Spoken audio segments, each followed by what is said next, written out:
Hello, Member Okanya. Let's go ahead and test that audio, please. Hi, I'm here. Hi, wonderful. Thank you so much.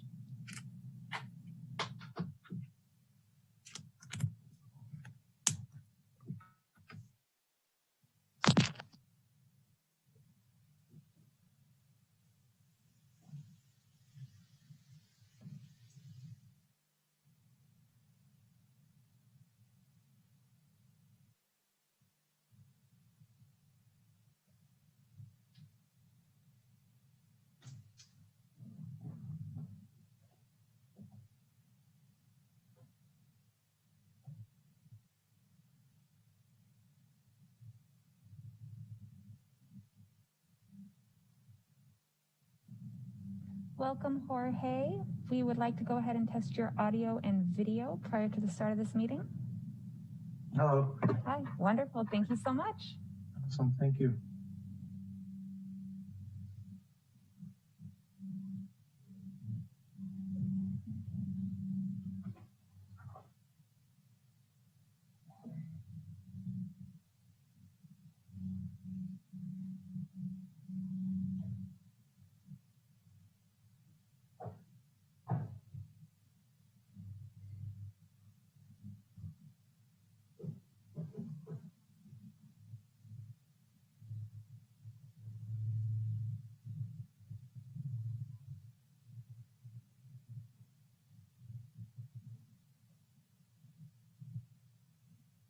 Yeah, on the other side, baby.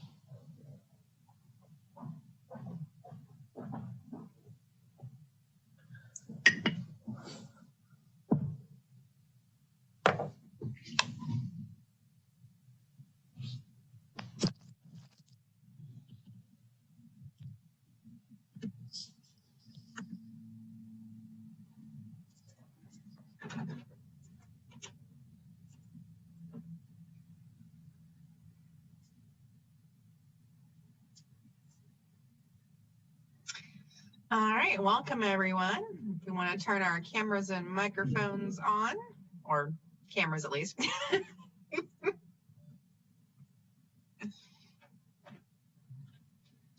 Welcome to a brand new year and the first Community Advisory Board meeting of 2021. So we have 2 new members tonight that are going to have an oath of office, but first we're going to do call to order and roll call. Right, thank you. Let's see, Member Baldenegro, are you here? Present. All right. Member Cruz? Present. Member Devine? I don't think I saw her. Okay. Member Foster? I don't see him either. Member Harper?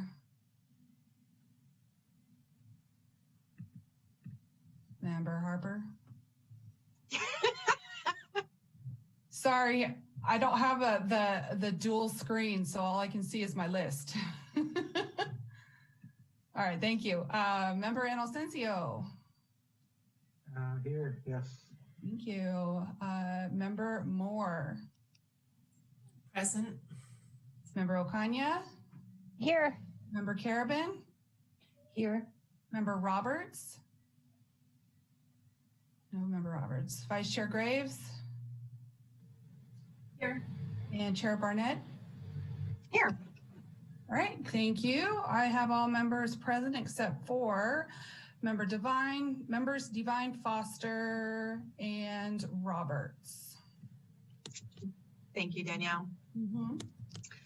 At this time, we would like to go to item number 2, which is our oath of office for new CAB members. I want to welcome Manny and Jorge, and at this time, I'm going to hand over to Danielle to administer the oath via Zoom. All right, welcome Manny and Jorge to the CAB. So what I'm going to do is do each of your oaths of office individually. So I will have you state your name, and I will read the entire statement and then ask if you agree. You will say yes or no, and your oath of office will be complete. And then what I will do after this is mail out a copy of this for you to sign and then mail back to me, or we can arrange to do it in person as well. But let's go ahead and get started with Member Baldenegro. We'll have you turn your sound on, please. Okay, are you ready? I'm ready. All right. I state your name. I'm Manuel Castillo Baldenegro Jr.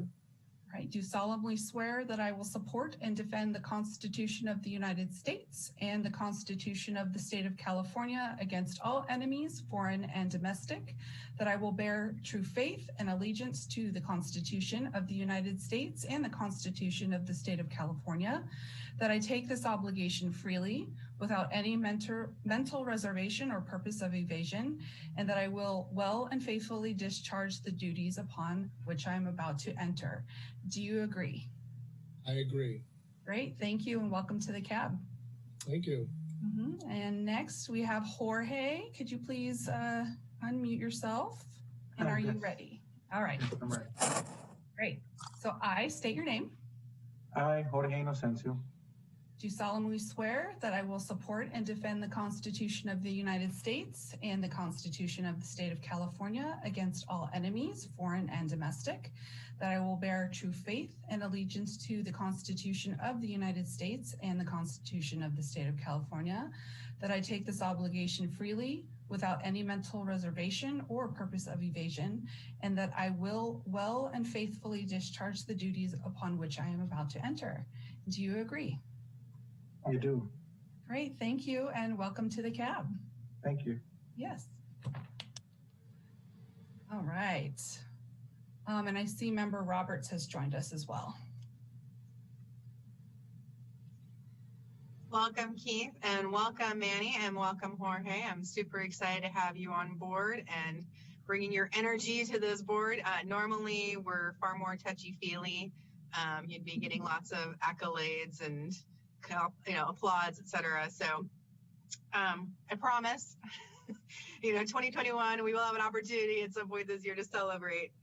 All right, at this time, I would like to go on to item number 3 on our agenda, which is public comment.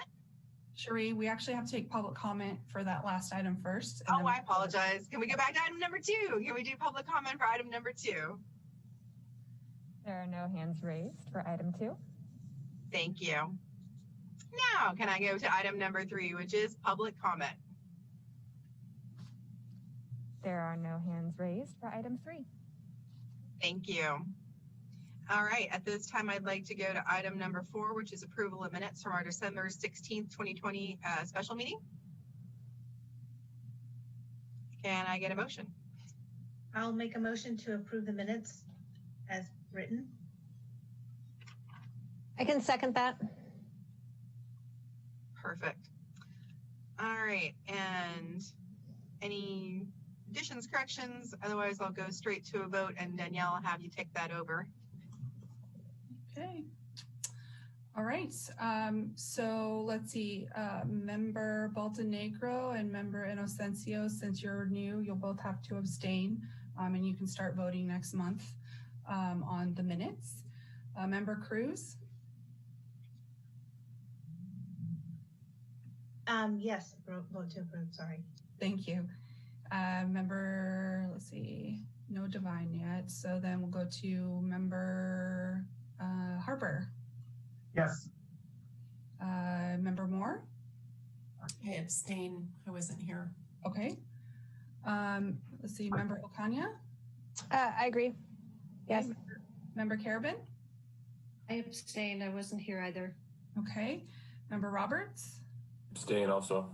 Thank you. Vice Chair Graves? Vice Chair Graves? Can you hear? No? Now we can hear you. Okay, sorry. Approved, yeah. Thank you. Chair Barnett? Approve. All right. Motion passes and minutes are approved. Thank you. All right.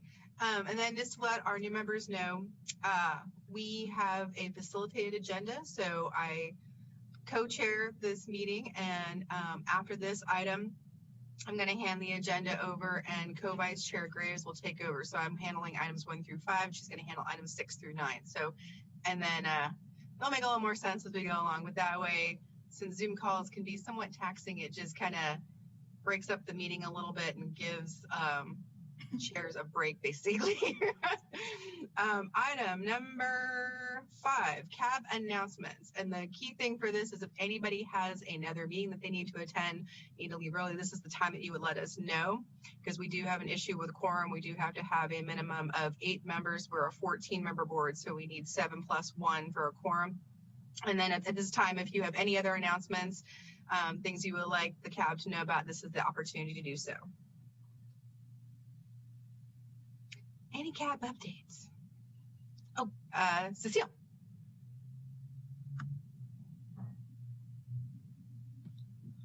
I have a stop. I have to leave for a meeting at 7:30 at the latest.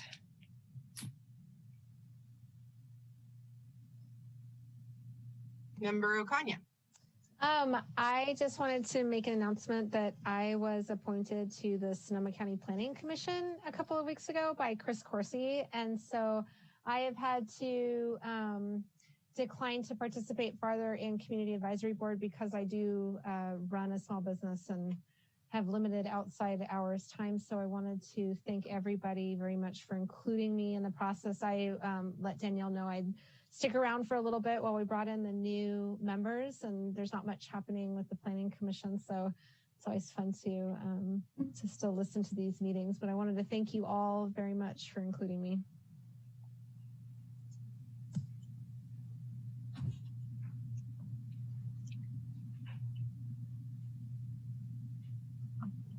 Are there any other announcements from CAB members? Leslie. Hi, yeah. Congratulations, by the way, on that appointment. That's very exciting. And I wanted to just, if it's unknown, let folks know what happened with that banner, hot item that came to the CAB last time as a staff presentation. I went to the council meeting and listened in, and the banner policy on the light poles was approved, with the exception for neighborhoods would not have to pay for the banners. And I just thought I would bring that back and let you folks know that there's not going to be a permit fee and an installation fee. And I think there other details might be worked out, but it seemed to work out really well. And there was a lot of community involvement and input, and I just thought I would let you know.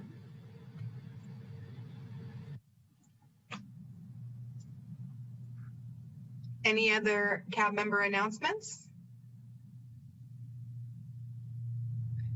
Member Moore. Hi, I just want to let everyone know that although I very much appreciated the recommendation for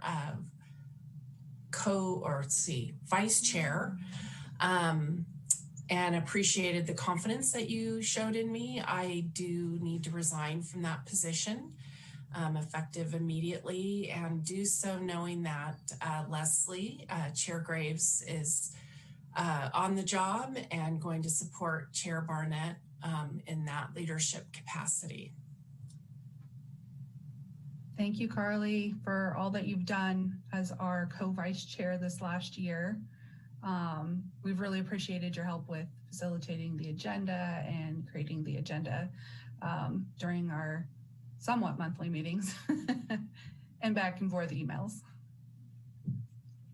Yeah, I also want to reiterate what Danielle just said, and also the work on the subcommittee has been instrumental in all of the projects you've taken on and all of the working documents for onboarding new members, that we have new members that are going to get the benefit of all of this information that need to get brought together. So I'm extremely grateful for all your work, and also to Jacqueline.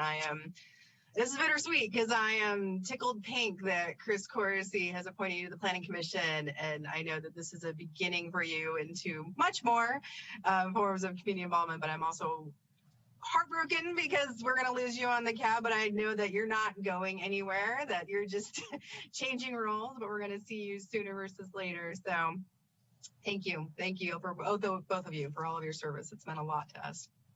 And just to note, Sheree, that I'm not resigning from the cab, but just from that role. So I'll still be providing a lot of input to the expertise committee and other things as well. And I am grateful for that. All right, any other cab member announcements? Seeing none, I'm going to hand the agenda over to co-chair Graves, and I'm going to mute. Great, thank you for that. We're moving on to agenda item number 6, which is the staff updates. So Danielle, you have some updates for us? Yes, I do. And Magali will be joining me in these updates as well. So I will kick it off under the community empowerment plan. The one update that I have here is that we are making progress on the lowrider patrol car project with the Sonoma County Lowrider Council. We still are waiting for the car to be turned over to the council to get started on the building of the car, probably another couple of weeks or so.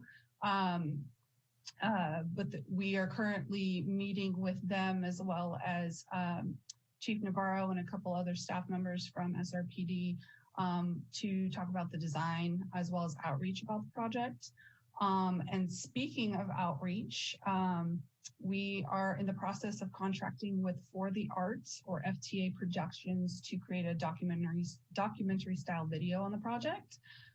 This will include interviews with the Lowrider Council members, recording of the different stages of building the car, as well as interviews with city staff and city leadership. And in addition to that, just wanted to mention real quickly that that the Lowrider Council is very much wanting to stick to the look of the classic look of a patrol car with just a little bit of you know, the hints of what makes a lowrider. So things like hydraulics, the rims and tires, very specific rims and tires. But we'll hopefully be maintaining the paint and maybe adding a little bit of like pinstriping or a mural of some sort. But they really want to keep it looking very close to what you know, the patrol car looked like before it was handed over to them, just with a little bit of that lowrider style. So that is my update right now with the community empowerment plan and associated projects. I'm going to turn it over to Magali. She has an update for us on the final report. Thank you, Danielle. I did want to just add to Danielle's update on the lowrider patrol car. We've had a number of community members, organizations and businesses reach out to us because they would like to either donate parts or donate labor. So it is generating a lot of excitement in the community, and it's really beautiful and wonderful to see community members being so excited about a city project and an outreach project at that. And so in terms of the community empowerment plan report, I super appreciate everyone being so patient and working with us in this process. In this process, we found that it's really important for us to create a document that is accessible at all levels to all community members. So we are working with a graphic artist, and we're also really putting our intent out there to be able to work with Seed Collaborative, which you may have heard. Seed Collaborative is that equity firm that the city's hired and is in contract with, who will also help us create a plan for specifically for SRPD, for the fire department, and also for the city as a whole. So I'd love for there to be an alignment. And so that's why I'm so appreciative of everyone's patience, but we don't want to put the cart before the horse, and so to say. So appreciate everyone being patient and understanding that the accessibility piece is really important. And also if we can get alignment with Seed Collaborative, that would be really wonderful. Thank you. All right, thanks, Magali. Our other placeholder update, the open government work. Currently, I don't have an update for you right now. We should hopefully have a subcommittee meeting scheduled with the Open Government Task Force Implementation Subcommittee of the City Council sometime in February. And then there is a study session taking place, I believe, towards the end of March on implementation updates with the Open Government Ordinance. So more information to come when we have that available. And then finally, I do have one other, actually two other updates. So when Member Moore mentioned that she was stepping down as co-vice chair, we had actually already talked about it prior to the meeting because the vice chair position is actually up for CAB vote once a year. And we are trying to get better at doing that, after 1 year. And so in February, during our next meeting, we will be holding a vote for our next vice chair, which you can either hold on to Vice Chair Graves, or you can nominate other members and hold a vote. And so we'll be doing that at next month's meeting. Then the last update that I have is the Mask Up campaign that the city is gearing up for. We're doing kind of a soft rollout now, but I had emailed the board last week about some of the materials that we have for that available for you. So we do have masks with the campaign logo on it. We have one for you, and then we do have a number of masks that you can take with you to give out to your neighborhood group and community contacts. And then we have 1 yard sign per CAB member as well, if you so choose to take it and put it up in your yard. So if you are interested in doing this, please reach out to me via email. We need to arrange a time for you to come pick it up. I can, make arrangements to be at City Hall one day, either towards the end of the week, like Friday, or potentially someday next week, if a number of you can come in on a particular day. I am trying not to go into the office very often, though. I'm really trying to stick to working from home. So we'll need to figure out what everyone's schedule looks like for that. So just email me directly if you would like to pick those up. And those are my announcements for this month. Great, thank you for those staff updates at this time. Does any of our members have questions regarding the updates? I saw Member Roberts and Member Cruz. Thank you. Yeah, I'm not trying to unseat anyone, but I was just curious about the term for the chair position. It's 1 year. And again, if there are 2 members that are voted in, they can share as co-vice chairs did this last year as well. So 1 year term, and then we'll hold the next vote after or February, 1 year from February. I'm sorry, I'm not sure if I was clear. So was that for the vice chair? I was asking about the chair position. Oh, I'm not trying to unseat Chair Barnett or anything. The chair position is actually selected by the current mayor. And so it's up to the mayor if he would like to keep Chair Barnett in her seat as chair of the CAB, or he can decide if he would like to have a new chair of the CAB. So it also depends on if Chair Barnett would like a break and would like somebody else to chair. I'm just curious. Yeah. Thank you. Mm-hmm. And Member Cruz?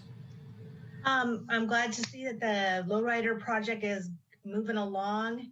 I'm just curious, chain steering wheel, diamond tuck upholstery, or 8-track stereo? I don't know. Are those going to be included? It's got to be a lowrider, right? But, oh yeah. Okay. Yeah. Definitely, yeah. We'll definitely provide those suggestions to the Lowrider Council. As I said, they will be doing, the Daytons, the rims, the hydraulics. There have been some folks stepping forward from the community wanting to do some pinstriping on the car, as well as a mural on the back. Let it have a mural. Yeah, yeah. They just don't want it to get too overwhelming or crazy with the design. So that's why they mentioned they'd like to keep it pretty close with, you know, bits and pieces of that lowrider flair in there, mostly on the painting and the paint detail of the car. Yeah. Are there any other questions from members? Sorry, Vice Chair Graves. I did see a question in the chat box from Member Moore. What districts are our new members representing?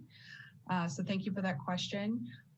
So Member Inocencio is currently our Southwest seat. So we haven't quite gotten to the point where council has switched from CAB area seats or the boundaries of the CAB to the district seats yet. However, they are, I think the city attorney is working on making that shift with the council.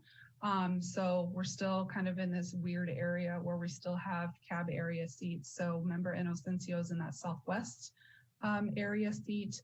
And then Member Baldenegro is in that large position.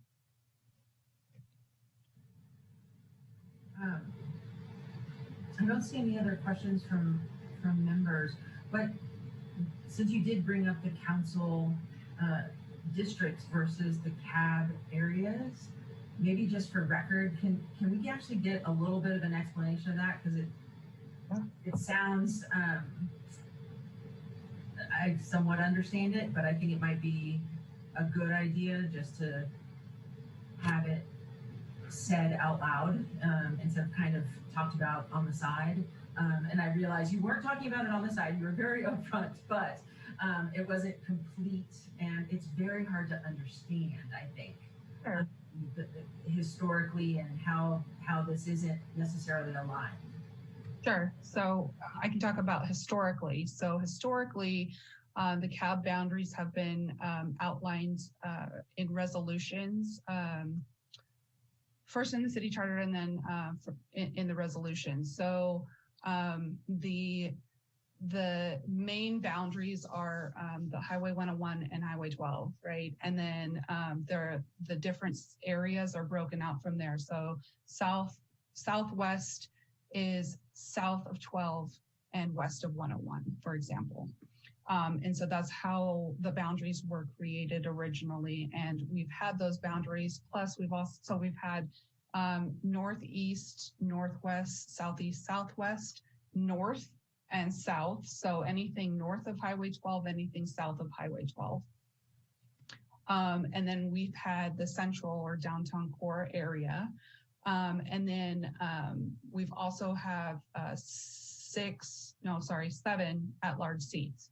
So 7 area seats and 7 at-large seats for a total of 14. Those particular areas don't match up with the current council districts at all.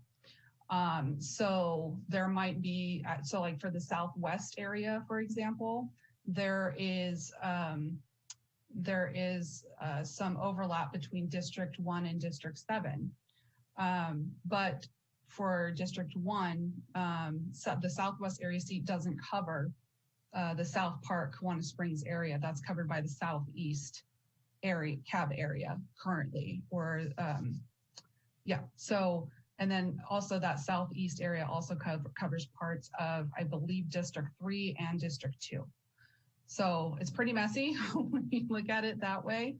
So the city attorney is currently working with both the city manager and the council on realigning everything so that it matches up with the council districts.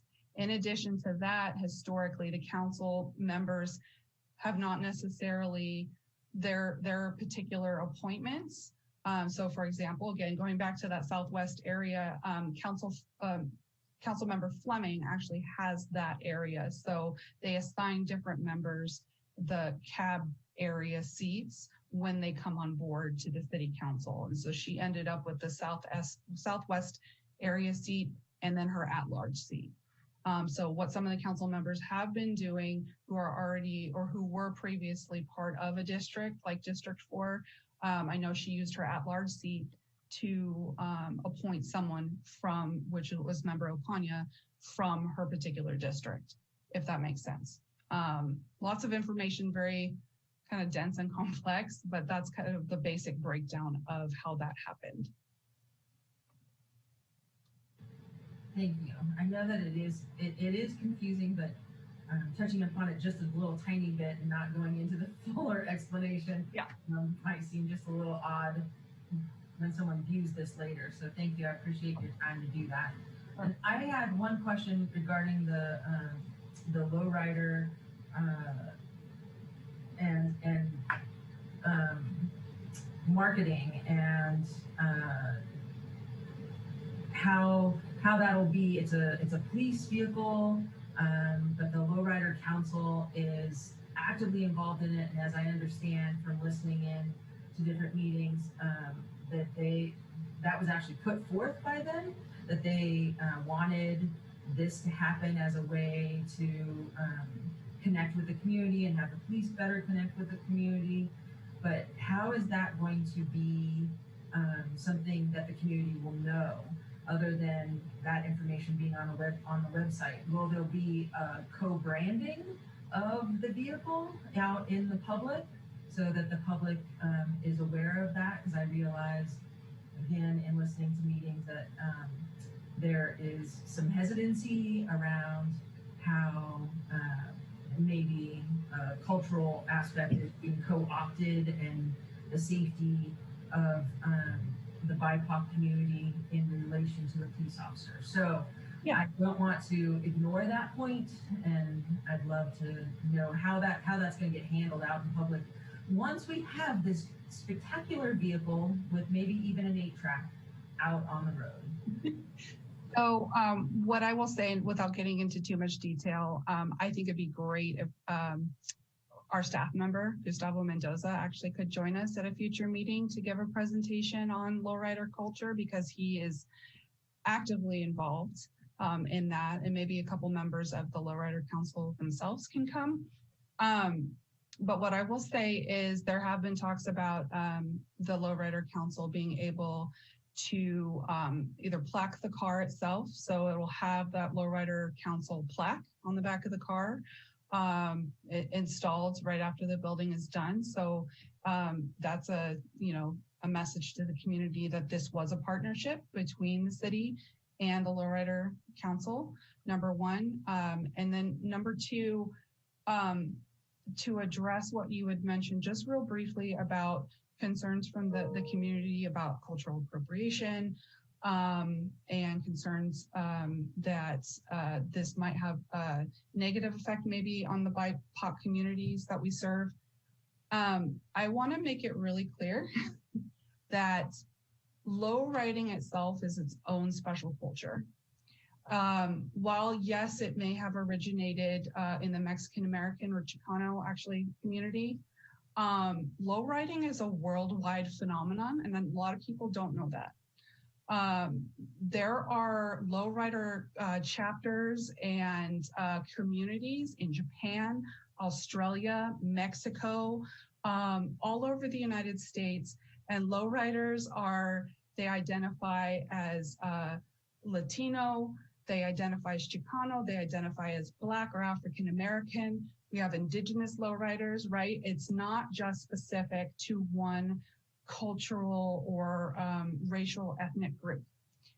It is its own culture. And this is something that I have learned myself being married to a lowrider, number one, but also number two, attending their car club meetings, attending the lowrider council meetings.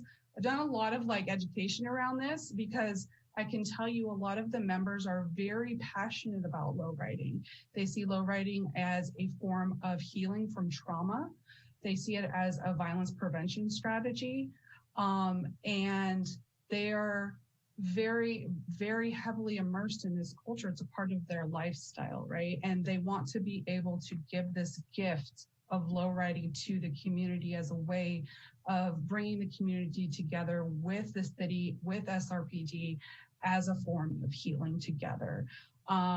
Obviously, that's only one piece of the work that needs to be done with the community, but I think it's a fantastic piece, and it's coming from a community group. that normally doesn't participate in city or local government processes, right? That was actually the first time they've ever participated in a listening session, which was really awesome, right? A lot of them were still really nervous too in the subsequent meetings that they had with us, with Councilmember Schwedhelm, and with Chief Navarro. It's just they're still learning too how to use their voice and their platform now to advocate for what they want to see in their community, right? And so I will leave it at that, or else I'm going to go on forever. But again, if the CAB's interested, I know Gustavo would love the opportunity to come talk about low riding, give the history behind it, and how he has used it in his work in restorative justice and healing from trauma. Again, I'll stop.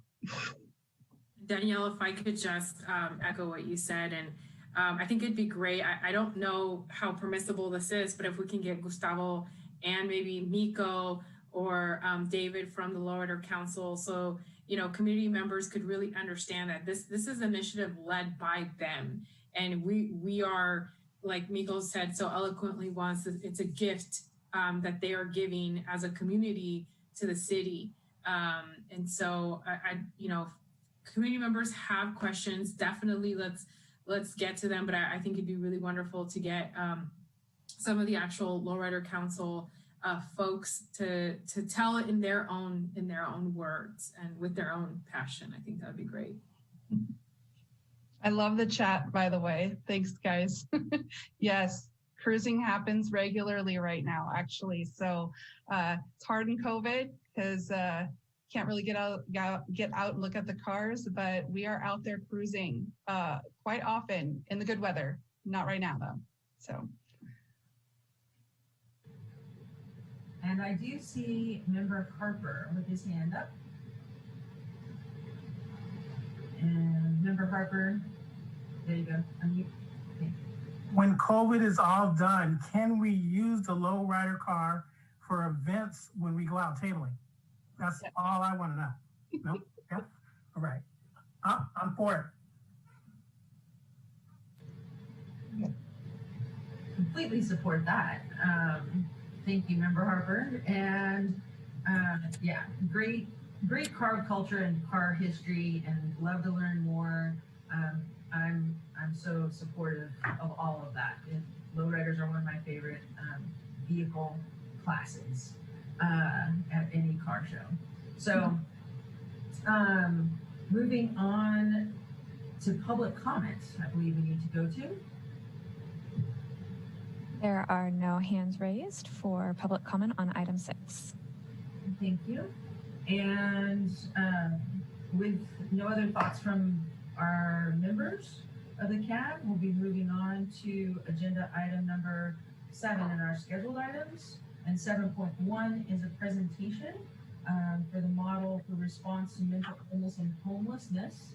And we have joining us tonight Captain John Cragen, I hope I'm saying that right, and from the Santa Rosa Police Department will make the presentation. Thank you, Captain, for being here, and the floor is yours. Absolutely. Thanks for inviting me. So what I want to do today, my name, like we said, is John Cregan. I'm a captain. I manage our field services division at the police department. That's our uniformed personnel. And one of the things that we started as a city examining as we looked at kind of a national transformation in police services across the country this year is about how could we better provide services to those experiencing mental health crisis in our community. One of the things, and this is an idea that originated from the community, through some of our public listening sessions, through city council and a lot of our public meetings, the community brought forward this model out of Eugene, Oregon called the CAHOOTS program. And the name right there is the top. It's an acronym that just stands for Crisis Assistance Helping Out in the Streets. And honestly, a lot of us had never even heard of the CAHOOTS program until this summer. But when we started diving in, and I've spent a lot of time meeting with the CAHOOTS staff there and meeting with the Eugene Police Department staff, and I really have learned a lot about this program. And I'm such a believer in it. It's a tremendous program, and what you see and what it's done there in their community. And honestly, Eugene was well ahead of their time. And they actually started this program 32 years ago in 1989 and one of the first in the nation. And it started out really small and it's grown incrementally over the decades. But now it's a model that agencies across the country are flooding them with calls and wanting their assistance. And we'll talk later about some of the things we've done. But just yesterday, actually, we've been working on a contract with them since July. And they were, it was pretty difficult because they were getting so many calls. And this is a small nonprofit in Eugene. And suddenly they were kind of the focus of hundreds of calls from around the country about wanting their expertise. But they chose just a few select agencies across the country that they're going to sign these contracts with to consult them to start projects in their communities that mirror what Cahoot's doing. So just yesterday, we signed our final contract with them, and we're in contract with the Whitebird Clinic, which is the nonprofit which administers the street program called Cahoot's. And we really love this because we don't want to just start and kind of create our own project and have all these missteps that took them 30 years. Instead, we're going to go to an agency who's been doing it for 32 years and is doing what everyone in our community says is a model of what they want to see here in Santa Rosa. So our community spoke on this, and the city of Santa Rosa is going to answer resoundingly to that request and be able to bring that here. So I'll tell you a little bit about what Cahoot's does and the calls they do on and kind of the steps that we've taken as a city to meet this need. So we talked about it's in Eugene. We'll talk about sometimes there's confusion because also the neighboring city of Springfield, Oregon, they service them for a Cahoot's product there. So sometimes the stats get mixed a lot. So I hear even today, I presented 3 times to our City Council Public Safety Subcommittee on Cahoot's for the different stages. And you hear frequently people saying that the team goes to 24,000 calls a year for 20% of the calls. But we'll talk a little bit about that's confusing because that's people who are getting some stats maybe off the internet, but that's the combined of Eugene and Springfield that went to 24. And then we'll start also talking about that 24,000 calls is not police diverts. It's 24,000 things, including phone calls they did for follow-up, including transporting people to doctor's appointments, things like that. So we'll dive a little bit deeper into those numbers. But at the end of the day, it diverts thousands of police calls and it provides a better service to those in a mental health crisis. And that's what we want to see. This budgeting, it's going to be a little different for us here in Santa Rosa because obviously costs in California can be a little bit higher and us meeting the specific needs, but it gives us a good baseline for what Cahoot's is doing. For what they're doing right now is it's roughly about $1.2 million between their operational costs and their fleet costs that they're able to do. And that provides with them a 24/7 coverage, which is what our long-term goal is for the city of Santa Rosa as we build up our capacity. Can we go to the next slide? So the big thing for us to understand is what is the type of calls, the service that Cahoot's is going to go to. So obviously they're going to be primarily focused on those that are experiencing mental health crisis. But the key caveat is when no weapons or violence are involved. So if it's a man with a gun who is suicidal, then Cahoot's isn't going to be able to respond. But that doesn't mean they still won't be a valuable resource. So what we'll do is you can still have a police officer respond, use the tools from the police department to hopefully be able to eliminate the weapon from the position or to be able to make the situation safe. And then we would still call Cahoot's in to provide their mental health services and to be able to, whether the person gets put on a mental health hold or whether it's just providing some resources to them or getting them into care. So they won't be the first responder to weapons or violence calls, but they'll certainly be a part of the response. The same thing that I think will be a critical part of this is responding to intoxicated subjects or those under the influence of controlled substance. And so many of these, like they have that's all connected. So many things, you're seeing some suicidal people, but there might be very often a substance abuse issue, whether it be alcohol or controlled substances that are involved. So having that expertise to handle these type of calls will be tremendous. And they're going to be able to provide a service. So the Cahoot's team will transport people. So if you get a non-violent, intoxicated person on 4th Street in downtown Santa Rosa, we wouldn't send a police officer to that call. We would send Cahoot's to that call. And Cahoot's would go there, they would evaluate them, they would talk to that person, and they would even do a transport to our Arvinda Center. So they can't transport to jail, obviously, but their hope is to be able to resolve these non-violent calls in looking at more of a public health model of getting them into some services And then the big win for us is that the police and fire department aren't responding to those calls and are available for other calls, and we're sending the right resource to these problems. They'll go with emergency shelters resources. So that's talking about obviously with homeless people and other vulnerable members of our population that they'll be able to assist. Welfare checks. So welfare check, like commonly we'll get like, oh, I haven't heard from my mom in a week and she's not answering the phone and I live in Tennessee. I can't check on her. So they would be able to go to some of those welfare check where there's no suspect of a crime has been committed.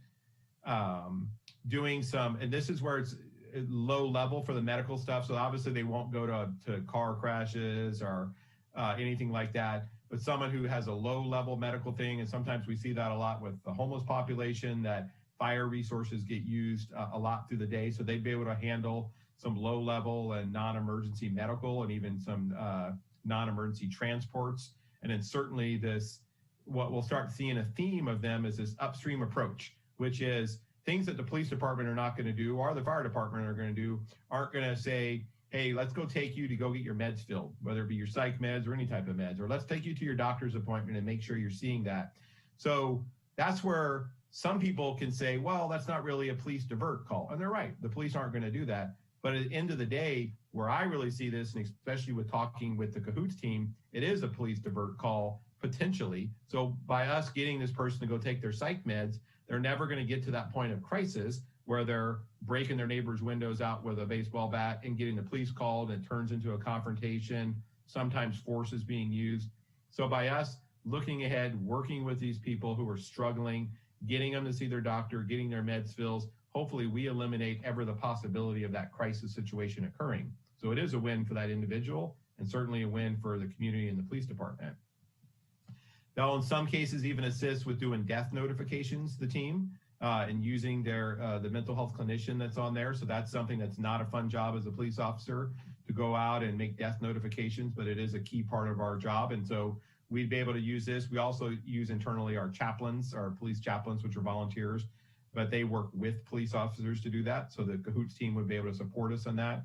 And they'll do some, this is the Gene model, they'll do some transportation for juveniles to bring them to youth shelters, and looking at like the SAY shelter that we have here in Santa Rosa, they'd be able to transport juveniles to those facilities. Let's go to the next slide.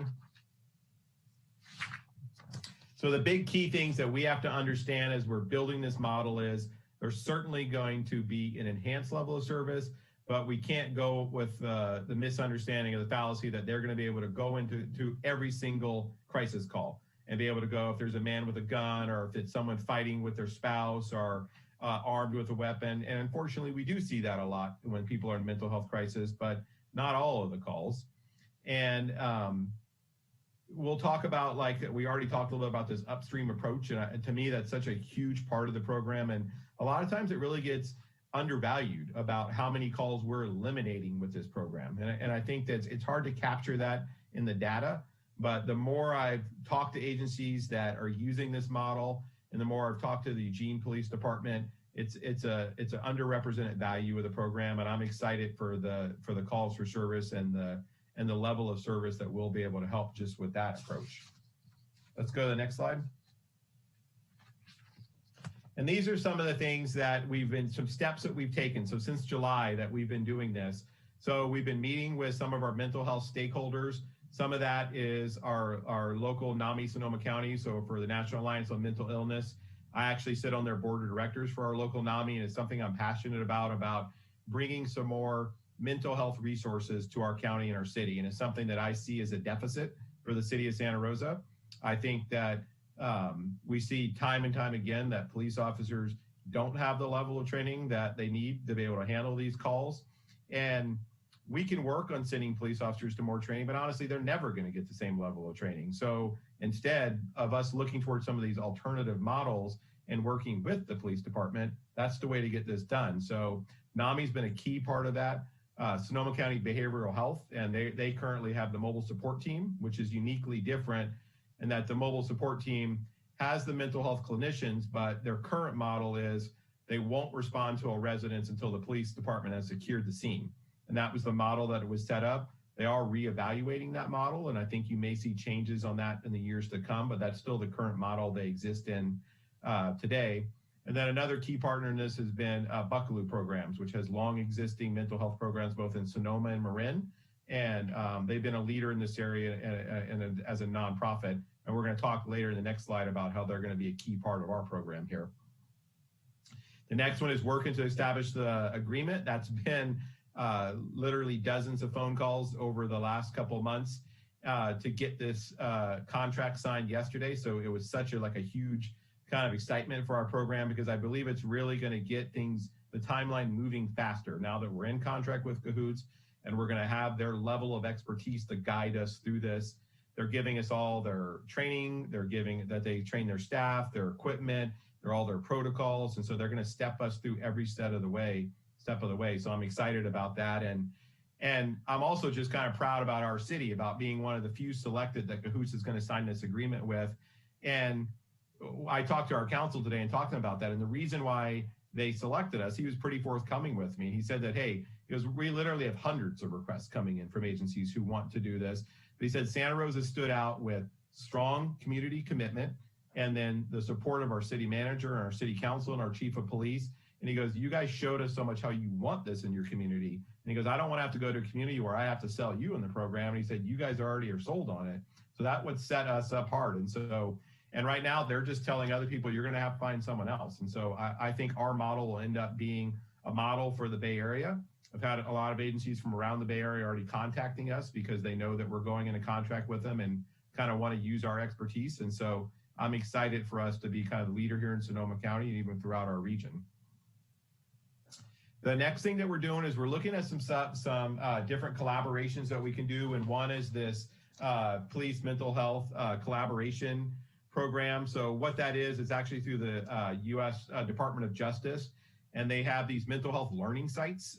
So it's one of the things we can do. And the learning sites are designed for agencies who are basically leaders in this area. And so it says people who have programs like Cahoots in their program, or people who make it a priority in their police department towards some of their mental health response. And that's what we're creating here in Santa Rosa. So we're applying for this program where we can bring this, and they'll help supplement training for first responders, and they'll help supplement some of the training for our Cahoots team. So we're still in the early stages of that and haven't been officially approved for it, but we're working through that and hopeful to see what we can get. Obviously, another key part of this is seeking community feedback on the needs. We don't want to create a program that looks good for me as a police officer. I want to create a program that meets the needs of our community. So even tonight is part of that, keeping you guys up to speed on where we're at. But one of the most important parts of the presentation tonight is the feedback I get from you. I want to hear, what does the community need? What are some people that you think I still need to talk to that maybe I haven't talked to, so we can build the best program that we can here for our city? And part of that is we've been doing a lot of talks with local nonprofits, and then using our local knowledge. I've been a police officer in the community for almost 22 years now and have worked with a lot of the nonprofits. And if we go to the next slide, I'll talk about some of the key nonprofits that have stepped up. And the ones that we're working with right now we're proposing that we're going to model with is for Buckaloo Programs, and they're going to handle our mental health component. And so they already have a pretty established mental health network here in Marin and Sonoma County, but they're going to hire additional staff who are going to be licensed mental health clinicians that are going to handle that component of our team. We're going to work with Catholic Charities to do homeless outreach, and this is going to be different than their host team. So their host team will still work and do the work they're doing in the community, but Catholic Charities will hire additional staff who's going to work with our team. And this is actually the one area that we're going to expand upon the Cahoots model. So the Cahoots model has just 2 people in their response. They have a mental health clinician and they have a medic. They have either a nurse or an EMT that rides in their car.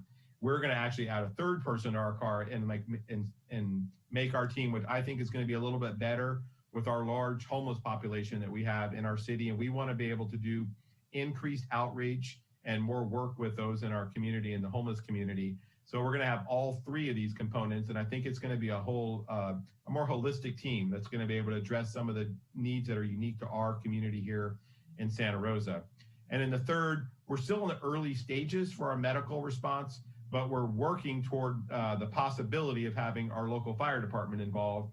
They have the training, they have the strong community knowledge, And our new fire chief, he's the interim chief right now, Scott Westrope, is very open to working with us. He's very progressive with this, and we're thrilled to have a leader such as Scott in the fire department and how he's embraced this Cahoots model. We still have a lot to work through with the city about being able to allocate the staff toward our team, that we need 4 fire EMTs to be part of this team. But we're taking those steps, and we'll see where that goes, because we're still at the early stages of that.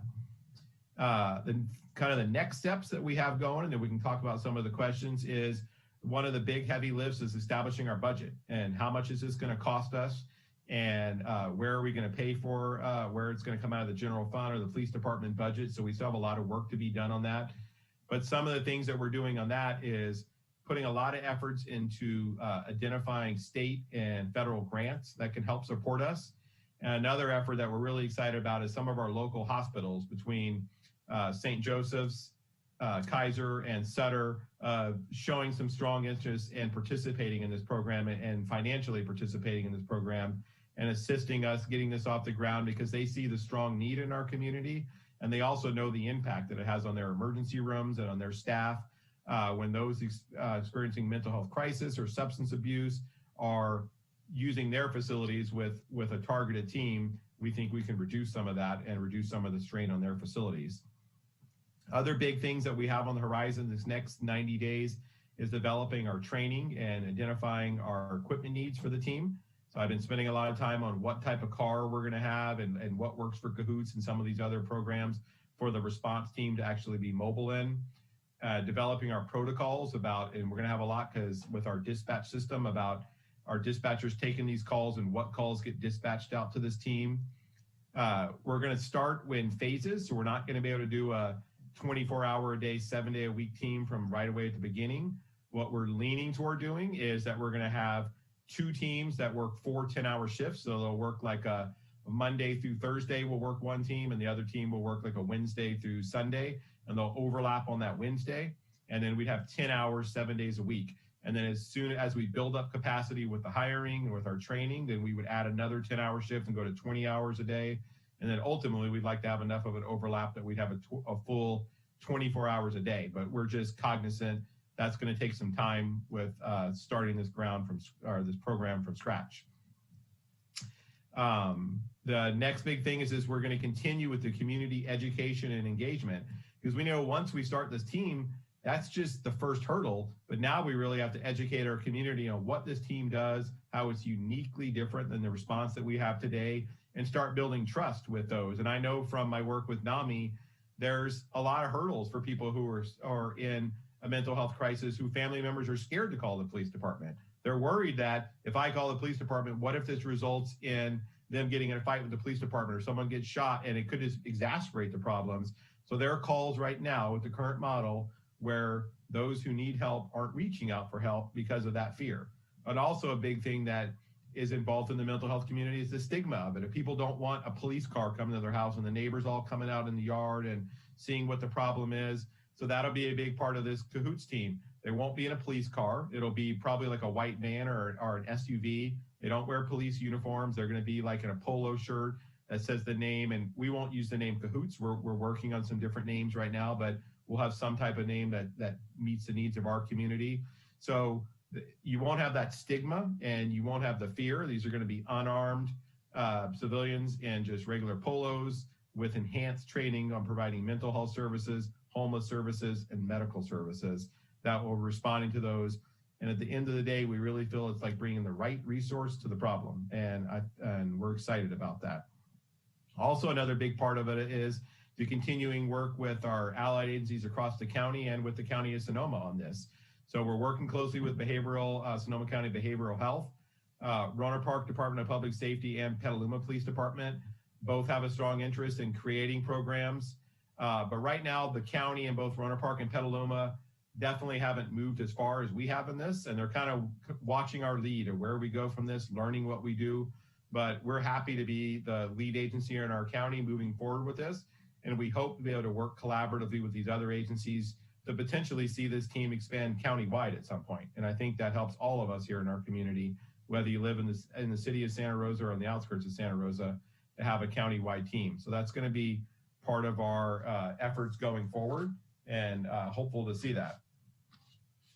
So that's I think we have one more slide there that says my contact information.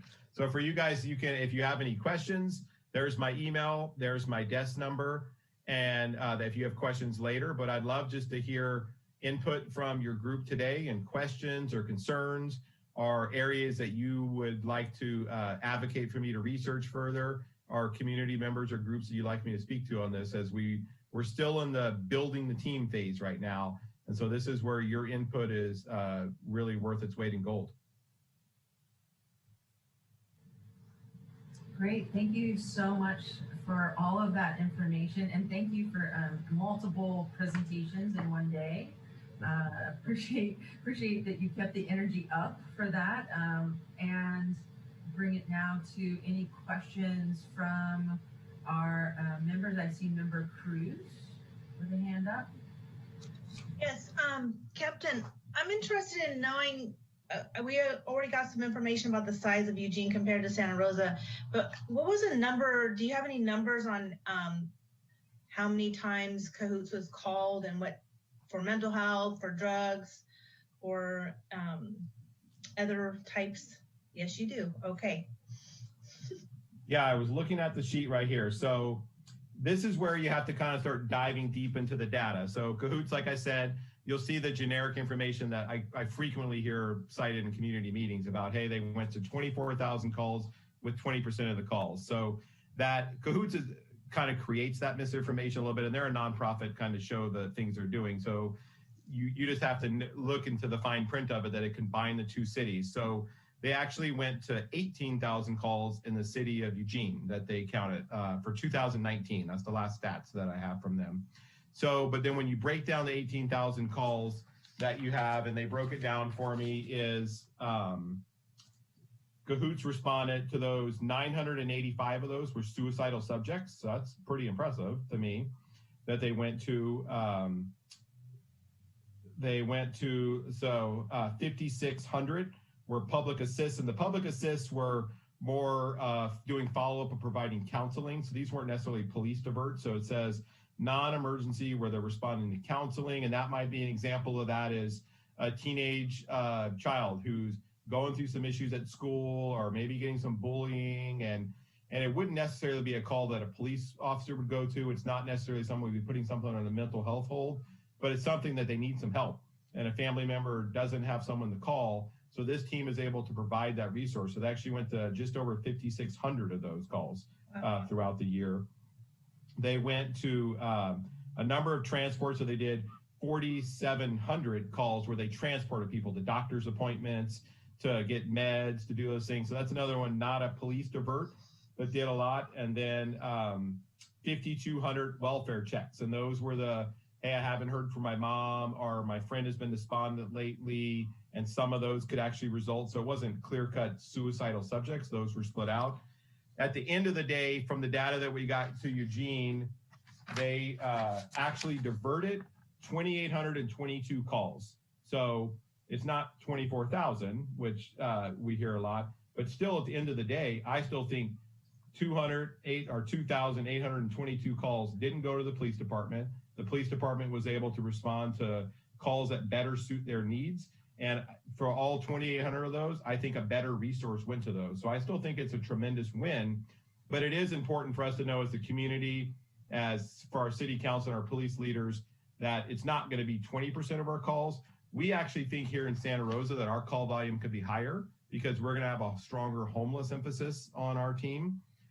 So I project that our police divert calls will actually be higher here in the city of Santa Rosa than they will be in the city of Eugene, especially if we really embrace the team here in our community, which I suspect we will, and that we do a lot of working with our community partners toward that engagement and education of our community and what this team's capacity is and how it's separate and distinct from the police department.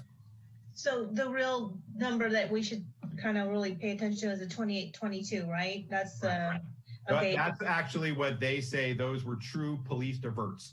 And so he said they even give the definition of a police divert. So for them, it's like a call that was received into the police department dispatch that the police department would normally be dispatched to, and instead it was diverted to Cahoots, and no police unit ever got dispatched to it. So there were another, so that's 2,800 that meet those 4 prongs.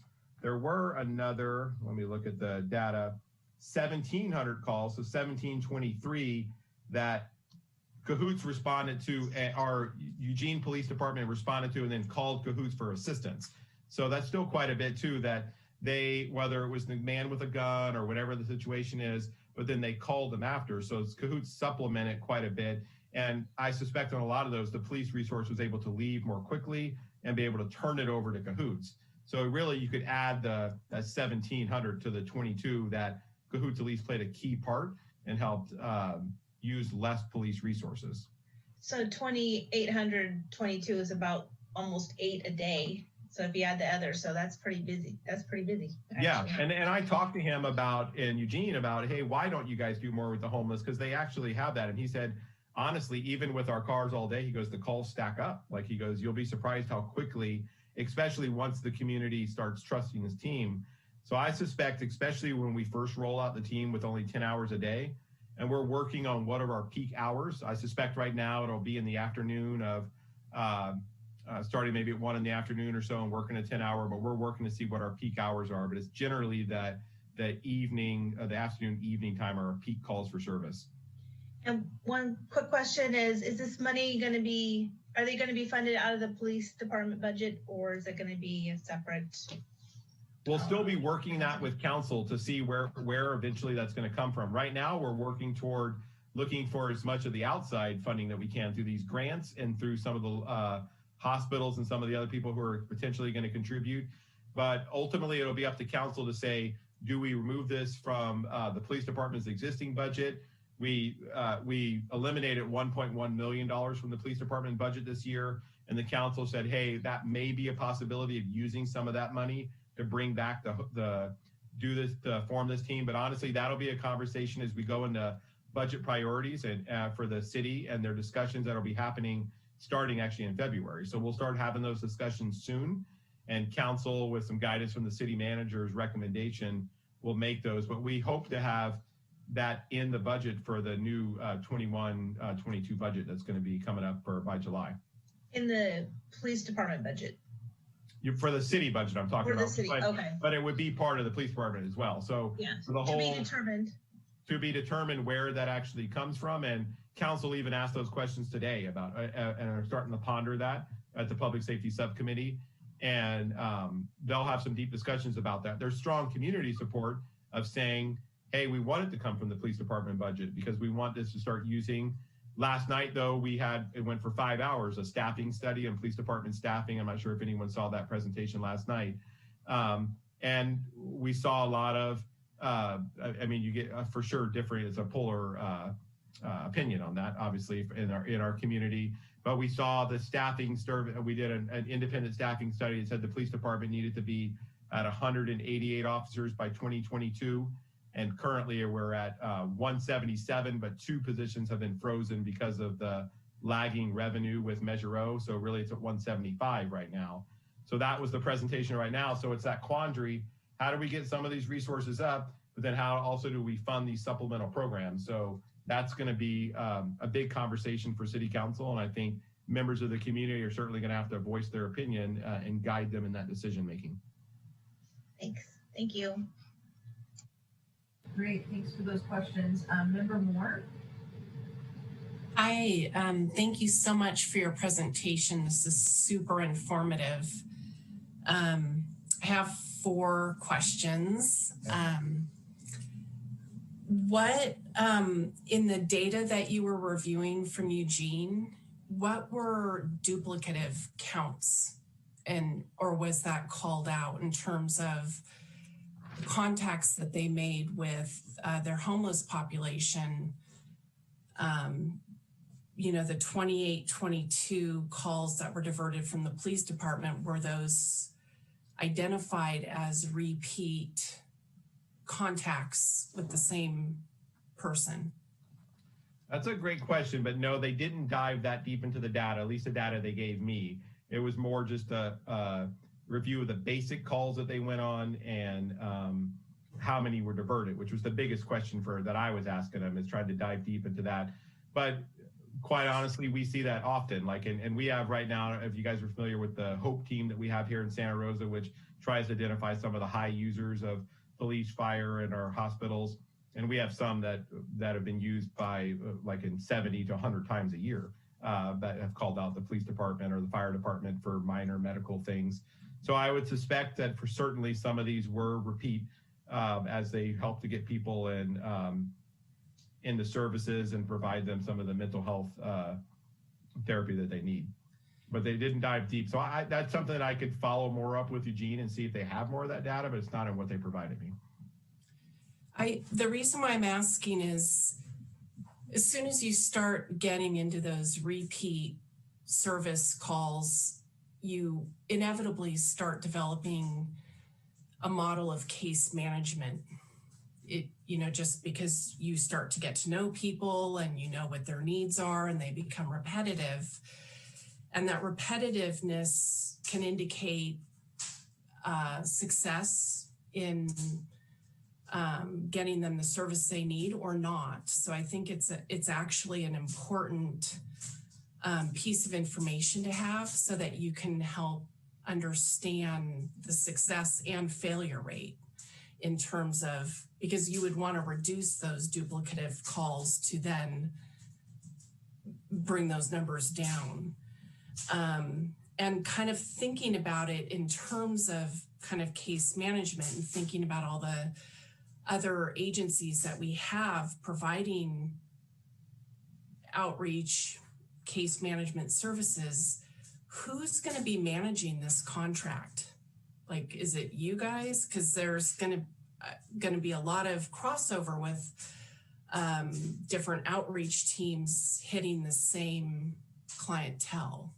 And so again, the duplicative nature comes up for me in terms of wondering if you guys have thought about that. That's a good point. So that's still something that we're seeking community feedback on because today at the Public Safety Subcommittee, we got some feedback of, hey, we don't want this, the contract through the police department, and we don't want them involved with it as little as possible. Eugene's model is the police department holds the contract and they have a police lieutenant who manages it. But the important thing to understand, the police department isn't involved with the response. They were just involved with overall the contract management.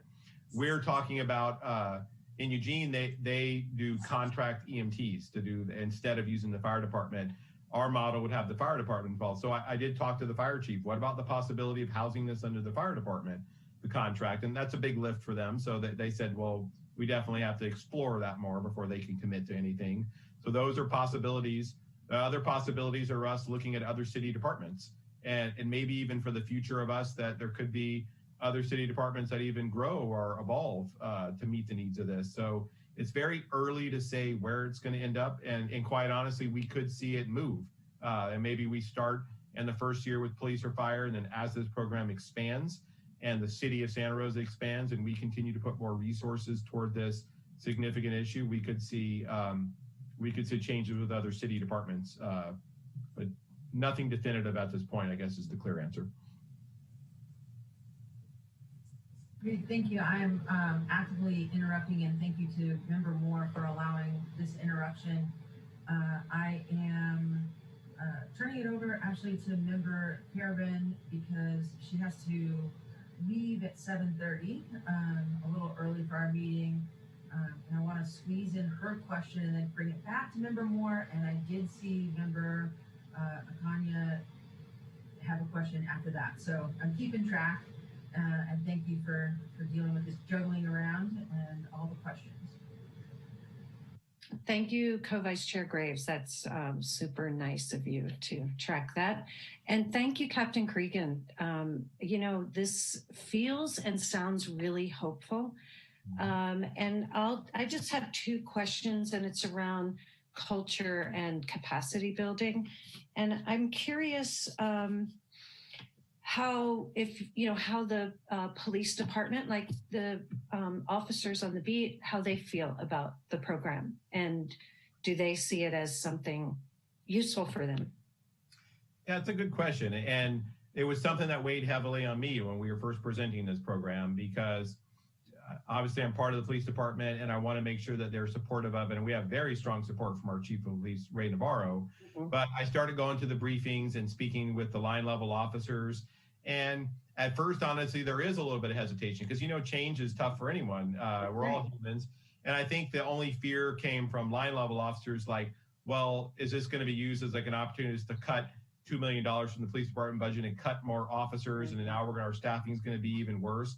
So really that was the only really concern. And what I started talking to the officers about is, guys, no one became a police officer to say, oh, I'm super excited to go handle this type of little call and stuff like that. This is a group that I think can provide a better service, and even our officers understand that. This is so they understand that, and they're not fighting and screaming to go into homeless encampments and do some of the engagement. Or sometimes these mental health calls can take hours of talking to people, providing the resources, bringing them to the crisis stabilization unit. So for us, it was really just doing some internal education for our officers about how this is going to actually be such an addition to, and not necessarily a subtraction from, the police department. And I think educating them that, and so we have pretty strong support. And I think it starts too from our chief of police, role modeling that and letting them know that it's something that he's very supportive of. And Chief Navarro has always had such a strong community interest, and it's something that he leads our department with. And I think that we see the leaders in our department embrace that. Thank you. And it also, for me, it kind of leads into the idea of a little bit what Member Moore was talking about in terms of, well, I see it as capacity building opportunity. So we have a lot of maybe smaller service providers, especially around homeless, and possibly, Member Moore knows some, and that might actually learn this, to do this kind of work eventually, people who are already doing social work, but I guess there are other skills involved in being on a Cahoots team, and how that might actually help shift culture as well around stigma, around different ways that, people think. And so I did have another little question I'm going to throw in there. The idea of violence and, what is the definition, and how do you determine, because sometimes people, especially when they're intoxicated, they might start yelling, and it's not necessarily violent, but it is, but it isn't. So I'm curious about that too. So did they talk about violence? I'll let you answer that first. And then secondly, did Eugene give you any data on the cultural shifts that have come out of, in the community or within the police? So the violence one, because you're right, the term violence can be pretty subjective there's many different levels of violence. So that'll be something that when we start diving deeper, now that we finally signed this contract with Whitebird Clinic, they're going to start sending me all their protocols, and we actually have our first meeting next week. And so those will be some of the things we'll really start diving into, is how do they pull apart what is violent and what's not violent. And I talked to one of the directors I spent a lot of times with from the Whitebird Clinic, and he's been there for almost 30 years, almost since the very beginning. And he talked about that sometimes they even have to at the last minute say, you know what, we're going to back out of this call. It's a little bit too much for us. But overall, they have a very passionate group of people who work with the team, and I suspect that's what we'll get here as well. And they do put themselves sometimes in risky situations, but overall, the Whitebird Clinic has a history of 32 years with no significant injuries. And he says they've had some black eyes and they've had some bruises, but they've never had anyone killed or significantly injured there. And they work toward just triaging kind of the calls they're going to go to, but then knowing when they do have to call the police department in to at least secure the scene. So that'll be something that we work closely with our dispatchers in. And the current model that if we follow the Cahoots model is, that'll be the only police involvement, is that they get dispatched through our dispatch. And Cahoots says it's too problematic and very staff intensive to create your own dispatch center. And said, and we already have obviously a 24/7 dispatch center. And then so many of these calls are 911. So we don't want to create another 911 number just for the mental health. It causes a lot of confusion. So the calls will still come through the 911 center. The medical calls will go through the separate and distinct REDCOM, which is the medical dispatch for the county. and then they'll go through what the criteria is, and if it meets the criteria for cahoots, then our dispatch center will send it out. The only police equipment that the team will have is they'll have police radios, but they're going to have their own police channel. So they won't be on our channel, and they'll dispatch them just like they dispatch an officer, and they'll say, hey, go to 123 Main Street. And if that team needs assistance while on the call, they can get on the radio and say, hey, we need assistance, and a uniformed officer can provide them that assistance. The cultural shift in Eugene, for them, it's a little different because they've been doing it for 32 years, and it's slowly built up. So they started with just one mental health clinician 32 years ago, and then they expanded, they put the EMT to it, and then it grew and it grew and it grew. So it's just evolved so long. So the lieutenant I talked to, he's like, well, actually, almost everyone here, we've never known anything without cahoots because most of them are under 32 years of experience. So he just said, it's part of our agency. And he talked about how some of the other cahoots agencies have expanded, and like in different agencies. And there was one in Washington, and Vancouver, Washington has one. And that's actually a police administrator who actually moved over to Vancouver and was so proud of the cahoots model, started his own there in Vancouver, Washington. So we hope that it's going to be contagious here in Sonoma County, as I already suspect it will be, and that we'll see other agencies start to see it's a proven model that works, and start to make changes countywide here. Great. And was that all of your questions? Great. Thank you. Going back to Member Moore, she had a couple more questions for you. Thank you, Vice Chair Graves. I apologize, Captain Cregan, that maybe some of my questions could be answered by me. Just Danielle provided some links, but I haven't had a chance to really look at them. But it seems to me that two of the primary goals in the work plan that you guys will be developing with cahoots would be to reduce the calls diverted to safety officers responding, and therefore reducing their time committed to mental health types of calls, and therefore going back to the safety priority. But a big thing I'm getting to with what little I did able to look at cahoots is the transportation models that the police department will be taking out of that kind of taxi routine of taking people to the emergency room or other mental health service providers. And I just wanted to kind of get, am I on the right track with that? Because the reason why I'm asking is we do have several types of these kind of models, or not models, but a lot of mental health service providers for the homeless population. So I keep thinking like, well, what's different that is filling this gap that we don't already have?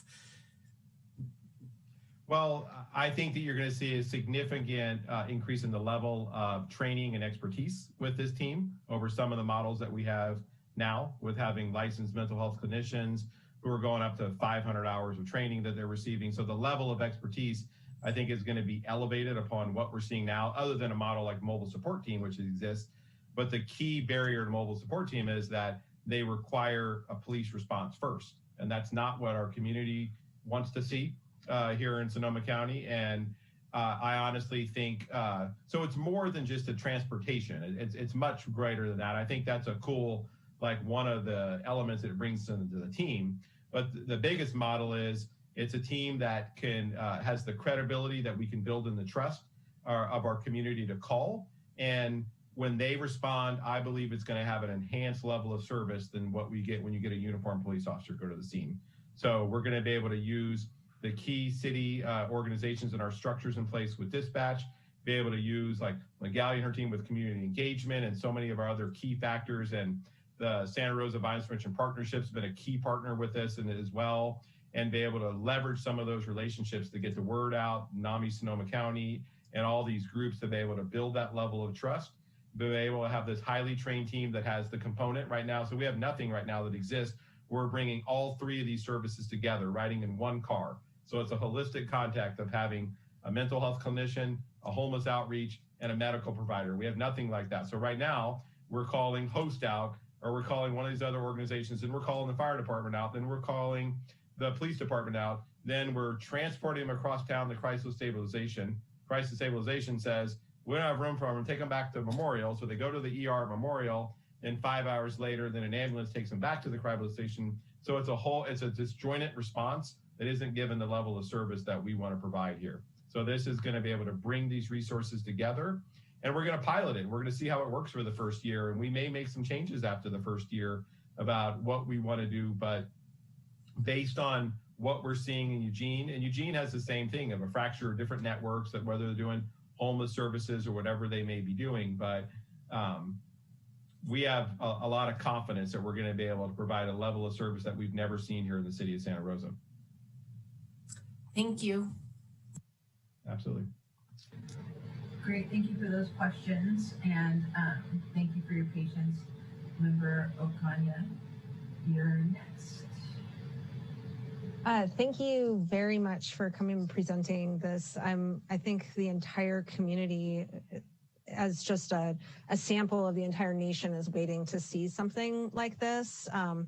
And it's an enormous amount of hope here in our community. So I want to applaud the SRPD for taking the initiative, because I know it probably was an enormous amount of work to get Cahoots to bring us on board. And I think that the most important thing here that we need to share with the community, not only in this group, but on a city council, with the Press Democrat, on a community-wide basis, is letting people know that this was an initiative that the police department started. Because the most important thing is to, as far as the community visibility of this program, is to let people know that that the police really want to take some of this unnecessary interaction with community members and appoint it to people that are better able to handle it. So, and the reason that I say this, just as a little bit of background, I'm actually a court-appointed conservator and guardian. So I'm a licensed national certified guardian, and I have an enormous amount of experience in 5150s, for example. I take on a lot of conservatorships that come through the public guardian's office.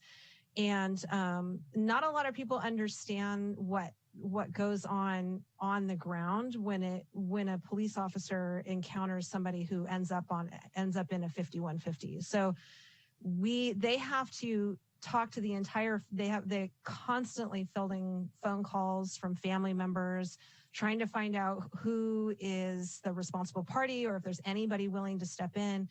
And if there is nobody, then they're ending up calling the public guardian's office. And the public guardian's office is completely overwhelmed with this engagement, trying to find a place for folks. And so folks end up in the emergency rooms because there isn't anywhere else to take them. And so I think that bringing on a program like Cahoots is going to not only alleviate a lot of tension in the community, but it's also going to alleviate an enormous amount of I would just say strife for our police officers on the ground, because you're going to have people who have a lot of experience working with the public guardian, working with Buckaloo, working with patients who do end up having to have these guardianships placed on them. I don't really have a question. I just wanted to make a comment about case management. I thought Member Moore had a lot of really important points to make, that there are a lot of other community organizations, but there's an enormous amount of government organizations that should absolutely be involved in this program. Sonoma County Behavioral Health, for example, and APS, for example, Adult Protective Services.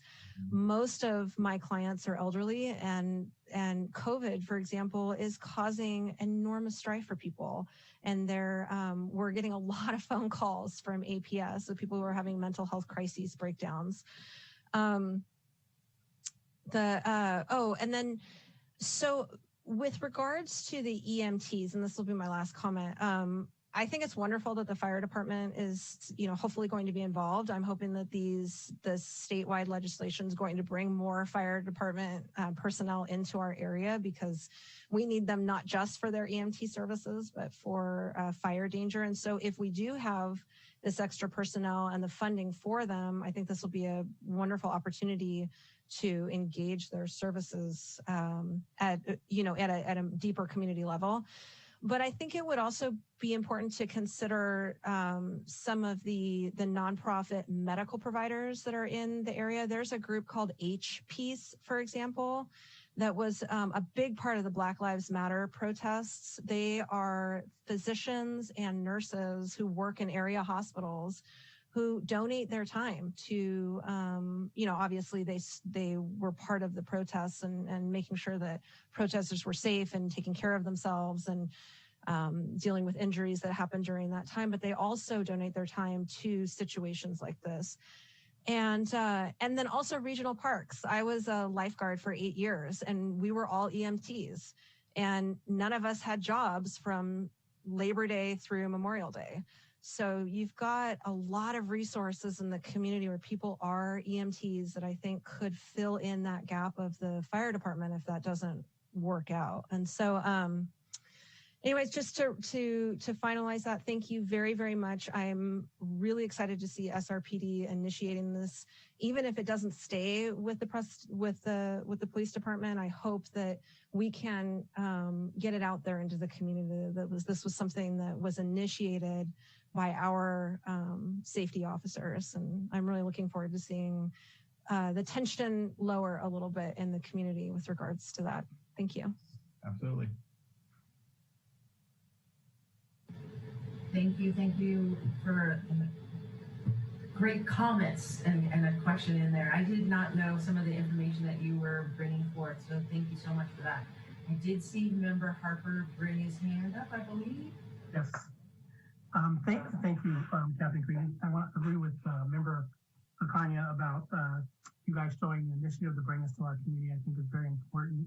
And I think of all the comments and recommendations that I heard from the public, cahoots. I kept hearing cahoots, and had to do a little research on my own to figure out what cahoots was.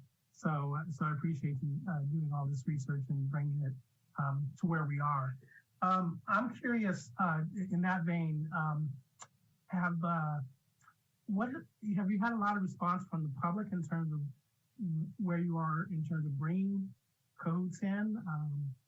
That process, have people been excited about it? Have they, do they know, this is ongoing and it's going to happen? Well, that's actually kind of our big next stage. So the last 6 months, we've been really working on, is it even possible to bring it to our community, of researching, because I was like you, actually. So in June, I had never heard of cahoots, and community members started bringing it forward, and it came up repeatedly. And then so we started researching, and I started looking across, and when I first presented to council, I presented a couple different models. That they have one in San Mateo has a little bit different model, and San Diego has the PERT team, which is a little bit different, and San Antonio, Texas. So we looked at all these different models, and I really started studying it. And then our city council tasked us with started really examining. We want to go toward a Kahoot style model and see, is it possible? What are going to be the cost for us? Do we have local nonprofits that have the capacity? So that's where we've kind of been in the last 6 months. And the big heavy lift has been getting Kahoots on board. So now that we have them, one of their deliverables and their contracts is to help us with some community engagement and be able to start doing some engagement, and we'll be working with. So they're going to help us do some like Zoom meetings. And that's where we're going to be meeting with some stakeholders from the local hospitals, from Aurora, from behavioral health here, like getting all these key stakeholders, and the list will go along with them. And then asking them, hey, you guys are kind of the subject matter experts, at least you deal with these in each of your different avenues more. And then we'll do some community ones. So we'll work with key community partners like you, Vince, about leveraging some of your networks in Roseland and being able to provide that, not only for the education piece, but for the what do we need piece, and to make sure that our team meets the needs of our community. And I honestly want that continued. So we have an optimistic goal of going live with this team by July to August of this summer. So that's pretty quick for what we have to do. And we'll see it. It might only be the one team at first for 4 days a week, but our goal is by this summer to be able to have the 7-day a week coverage with the 10-hour shifts. But then the engagement can't stop there because we need to continue to educate our community on what this team is, how they can be trusted, how they're separate and distinct from the police department, what their level of training and expertise is. So that's how we're going to get that team to be used. And I worked with mobile support team when I was a sergeant, actually, when we first started the mobile support team, and I was a sergeant assigned to that team. And we had people regularly start calling the Santa Rosa Police 911 saying, I just want the mobile support team. I don't want the cop. I want mobile support team to come. And they were disappointed that that wasn't the structure that the county had put in place. But I actually took it as a win that they were building trust with that mobile support team. And what we would do is have officers just go there and just make sure it wasn't chaotic, and we'd quickly just turn it over to the mobile support team and kind of let them take the lead on it. But there are a lot of hurdles with mobile support team, like they don't transport. They just put people in the 5150s we discussed, which is like the legal term for a mental health hold for 72 hours. So really, this is going to be a big step forward from the mobile support team. And I think the next big thing for us is getting behavioral health on board. And like all of us, like county government, it moves slower even than city government. So like it's going to take a while to get all these things going, but there's strong support from the County Board of Supervisors. And our county really came together by getting the county Measure O measure passed in November, which is going to be focused on some mental health and homeless responses. So that's going to help supplement them. And that's another revenue source that I'll be looking toward for our team as well, since we're the county seat and something that I've already started some conversations with the county on that. Perfect. And I just want to say that it seems like everything moves faster during this COVID time period. So I think it could happen this summer. Yeah, the big hurdle now is going to be getting the staff hired, and especially the mental health clinician part. So we have the homeless outreach services in place. It's going to be getting 4. So we're going to have to get that team of 4 of the mental health clinicians, and that's going to be our big lift. I'm working with Buckaloo, though, and they already have a lot of services, and then working with Cahoots to say, what is the level of training that we have to have, their minimum level of training before they can hit the street, and then making sure that they reach that threshold. So that's going to be our heavy lift. And then also working with the medical side. But that was a great idea. I never thought about that H-Force that you mentioned. So that might be something that we could explore, looking about some of these alternative. And that's why I love these meetings tonight, that I feel like I can do something to educate you guys, but I leave every meeting with education on some of these things. And I think we can make our program better with some of this feedback. So we'll look at some of those things and look at the H piece and look at some of those things, and regional parks. We work very closely with them, like with the whole Joe Rodota Trail and stuff. So I have some key connections over there. So that's not a bad idea. I can call one of my friends over there and look into that resource. Great. Count me in for any support that I can give to making this happen. Cool. Thank you, Vince. Vince doesn't have enough meetings to go to, so raise his hand. I'll do one more for this. Always a good resource. Any other questions from members? Yes. Member Incencio. Thank you. So I guess to start, thank you for presenting this to us. I'm very interested in this. I think it's a great program, and I'm excited to see how it's going to turn out. The one thing that I want to kind of mention is, given our high Latino population here in Santa Rosa, can there be a kind of a way to make sure we hire bilingual staff for kind of the mental health clinicians? Because I think that would be key. I have a lot of family members who are monolingual Spanish speakers, and that'll be a key to really gaining trust in the entire community of Santa Rosa.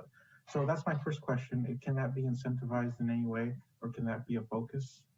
That's certainly going to be a priority, and that actually came up with our council members today, and they wanted to ensure that was our priority, and that's going to be something that we're working with Buckaloo, and we understand that's a key part of our community here in Santa Rosa that we want to be able to provide the services to. So we'll make sure through our nonprofit that that's a priority, and that's something that NAMI Sonoma County is really putting some additional resources with some bilingual staff that they're hiring, and some of the classes are now doing fully in Spanish too. So we're going to work with NAMI continuing to be a really critical partner with us in this and providing some of these long-term services. But I envision our team as certainly having, and our goal would be one day to have each one of our teams having a bilingual representative on that team to be able to assist. But if not, we'll be able to use some of the city resources we have of using like the translation line. And I know that isn't as perfect, but they'll be able to tap into some of the city resources we have to still be able to provide that service. Thank you. And then I guess the next question I had was, in terms, again, of that community engagement, I think it would be great if there could be, once a program starts, if there could be some sort of like community policing aspect to it, where the Cahoots team, or whatever the name ends up being, goes into perhaps homeless encampments or just places where there's more activity, just to show the community that, you know, it's something that's being proactive, and it's something that the police department and this program is actively engaging. So that's just a comment. But then finally, one last question I had is, in the Cahoots program, when people call 911, can they specifically request a Cahoots response team? Yes, will we do something similar? Okay. So I hope they will, and I really think that'll start happening frequently. So they'll still have to evaluate our dispatcher doesn't meet the criteria with a no violence or weapon. So they'll still ask those questions, but when it clears that threshold, then certainly. And a lot of times that's what it is. A family member calling saying, hey, my young son is he's bipolar and he's in a manic state. I need some assistance. He's not violent. We deal with him, but I can tell he's starting to ramp up. That's the perfect call. Cahoots will go to it. A police officer never responds.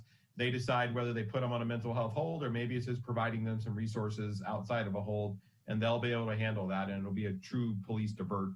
And they'll start building the relationships, and they'll start, like we talked about, you're going to start seeing these repeat calls, and that team will build relationships and help people, because whether you're in a mental health crisis or not, we all go through highs and lows, and certainly you see members of this community go through those lows, and that's when the family members will be able to use this resource. Well, thank you very much. Absolutely. Great, thank you for that. And I'm looking for any other questions. I don't see any. Captain Cregan, thank you so much for your presentation and answering all those questions. My only question was, I had two. You already answered one around your timeline. That is extremely ambitious, and I can't think of anybody better to head this. I loved your relationship being on the NAMI board of directors and having a close relationship with that organization, because they bring so much to our community. And my full question, though, has a little bit to do with that fact that Cahoots has been around in Eugene, Oregon for 32 years and has had that ability to ramp up, you know, from one service provider to having a whole team. And here we are trying to put this program out there pretty quickly. You said that one of the biggest hurdle would be to hire staff, and I always think that a huge hurdle is that community engagement and educating the community. I did sit in just a tad bit today during your presentation at the Public Safety Subcommittee, and I did hear for that public comment some of the hesitancy and some of the fears that come about in a program like this, and bringing about a full-fledged program at this time during not only a pandemic, but during our current state of affairs that are happening nationally and locally. So with that, having to build trust and tell people about how to use it and the knowledge base and whatnot, is there any program that has started since the summer in another jurisdiction that is like Cahoots, that we could draw more of a parallel than just drawing a parallel to the Cahoots program that started 32 years ago? Yeah, so actually, part of the reason for the delay is Cahoots first went with Rochester, New York. So they actually just finished kind of getting their program off the ground. Rochester, I've never been there, but actually I Googled them when he told me that. So they have a population of about 200,000 there. So that's one program that's just getting off the ground. And they've worked with some other agencies. They did some work with Denver Police Department that was starting even before our social justice movement, and but Rochester is the one they most recently did. Vancouver, Washington started one several years ago. So they have several across the nation right now, at least those are the ones I know that are actually modeled off of Cahoots. So I'm going to be contacting Rochester PD and find out who their contact is over there, because he just told me that this week when we finalized the contract. I had several meetings with him and he told me about Rochester. So I'm going to reach out to them and try to learn from them. And I've had some talks with San Diego Police Department that has a little bit different, and San Antonio, and some of the different ones across the nation. In Denver Police Department, I've talked to them as well. So I'm trying to kind of glean about what are they doing. Each one's a little uniquely different. Ours will be a little uniquely different of adding the third person, the homeless outreach specialist. Several of the other ones are just focused more on the mental health. But for us, we see that like such a big part of our community need is providing better services to some of our homeless members in our town. And we see that as a strong community desire. And our hope is to be able to use this team to eliminate these large homeless encampments, that we're able to do that proactive outreach before they get that big. And then certainly we work as a city to have more supportive housing for our homeless community. That'll help all of us reach that goal. And you've seen a lot of progressive steps toward that in the last year, but frankly, we still have quite a long ways to go. Great. Thank you so much for having so much knowledge and information and being able to pull up Rochester, New York. That was really beautiful. I feel even more confident and excited about the program, knowing that another program has started up during this time when I think more than just the people that will be provided these types of services, the whole community may be engaged in this process and have questions and concerns and fears and excitement all at the same time. And you have large shoulders to have to deal with all of that. So thank you. And now, without any other questions from our members, we would be handing it over to any public comment, I believe. There are currently no hands raised for public comment on item 7.1. Great, thank you for that. Without any other questions or concerns from our members, we want to just thank you once again for coming here, spending so much of your time with us, for bringing all of this information to us, and hopefully we can be good ambassadors out in the community, bringing some of this information out to those that might have questions as well. So thank you so much. Absolutely. Thanks for having me. And if you have questions later that you couldn't think of, you can email me or call me at any time. And then also, if you have resources of, hey, I really would like you to speak with this community group or this group, you think, whether it be the medical side or the homeless side, and have us explore getting other groups involved, just let me know. And we're still developing the team. So no final decisions have been made, and your input is critical at this point. So the more input, the better. And other groups that you know that wants a presentation, I'm more than happy anytime to help present and kind of spread the word on this team that we have coming together. Thank you. Great. We are moving on at this time to our next agenda item, which is 7.2, a discussion on city presentations to the CAB and other CAB responsibilities. Danielle, do you want to? Sure. Go for it. So this item actually came up at our expertise subcommittee meeting, and Member Moore actually was the one who did a really great job of bringing the question up and phrasing the question. So I might have to ask her to weigh in here. But basically, what the concern was at that subcommittee meeting was really around CAB's roles and responsibilities, and then department presentations. So we tend to get a lot of requests coming to the CAB from other city departments to present their program, service, whatever it is, basically to check the box, right? Yeah, we went to the CAB. Yes, we got CAB's feedback on this. But the information might be useful, but there isn't a whole lot of action, like call to action for the CAB. And so what the concern was that it's really kind of moving into time that CAB members could be using on the agenda to talk about issues of concerns of their particular CAB areas or from their neighborhood groups, community groups that they're part of. There hasn't been a whole lot of time to do that over the last couple of years because we've had so many department presentations.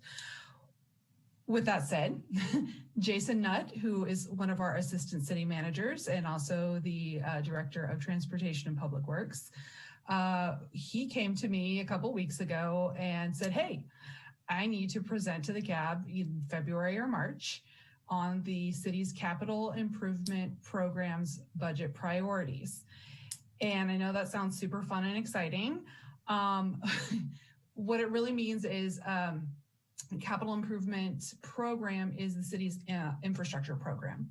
And in the city charter and associated resolutions for the CAB actually has historically had a role in gathering community feedback on budget priorities each year for the infrastructure program.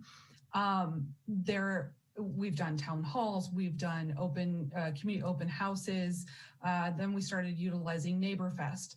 Obviously, nothing really happened last year because we were in the middle of a pandemic. We couldn't go out to the community to gather this feedback. And so he's come to me this time wanting to present to the CAB on the capital improvement program and budget priorities. As informational, but then also to gather that those budget priority pieces because it's part of the city charter. However, he is willing to forego that presentation if the CAB would like, because I did relay some of the concerns about these department presentations. So he's leaving it up to the CAB to decide whether or not they would like to have that presentation. If so, it does have to take place next month or March. In addition to that, I also, utilizing the future agenda items, agenda item from last month's meeting, I did reach out to Jenny Lynn Holmes from Catholic Charities to see if she would be able to come to the CAB soon to do a presentation on the 2020 homeless count summary and the Caritas Village update, which was requested by CAB members. So those would be adding presentations to the agenda, again, taking away from the ability to have these more in-depth conversations on issues of concern of city residents that you're hearing, when you're out and about in the community, bringing that back to the CAB for discussion and kind of like, how do we move forward with those issues or concerns? And I think I covered it all, but Carly, oh, there you are. Jump in again if I missed any of your question or your concern around that. And then I wanted to turn it back over to the CAB to have a discussion around this. How do you want to move forward with your agendas this year? Are you still wanting to have those department presentations? Obviously, this last one was very useful. It's addressing an issue that is very, very important to the community right now. Do you want to still have those presentations? Do we want to make more room on the agenda to start talking about these other issues and concerns?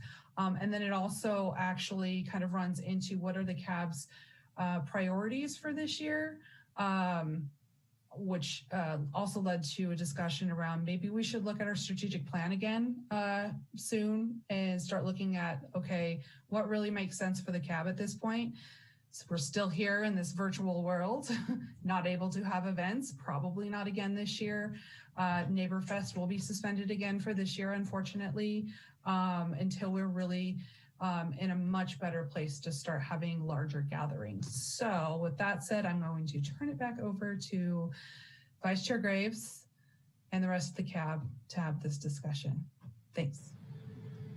Yeah, thank you for that. And I, before we get into maybe discussion questions, Member Moore, did you have more clarity around that? Yeah, thank you. Not so much more clarity, just more.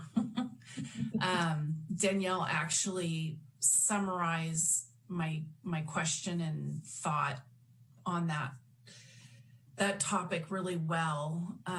Just thinking about how valuable our time is as volunteers and the people that come out for public comment or messages and issues that we bring from our neighborhoods or other groups. Those, you know, I know we're a formal board, but it's just hard to get kind of organic issues talked about. And thinking about our agenda, there's rarely any room on the agenda. So just really looking at how we're prioritizing our time. I know we have some requirements through the charter.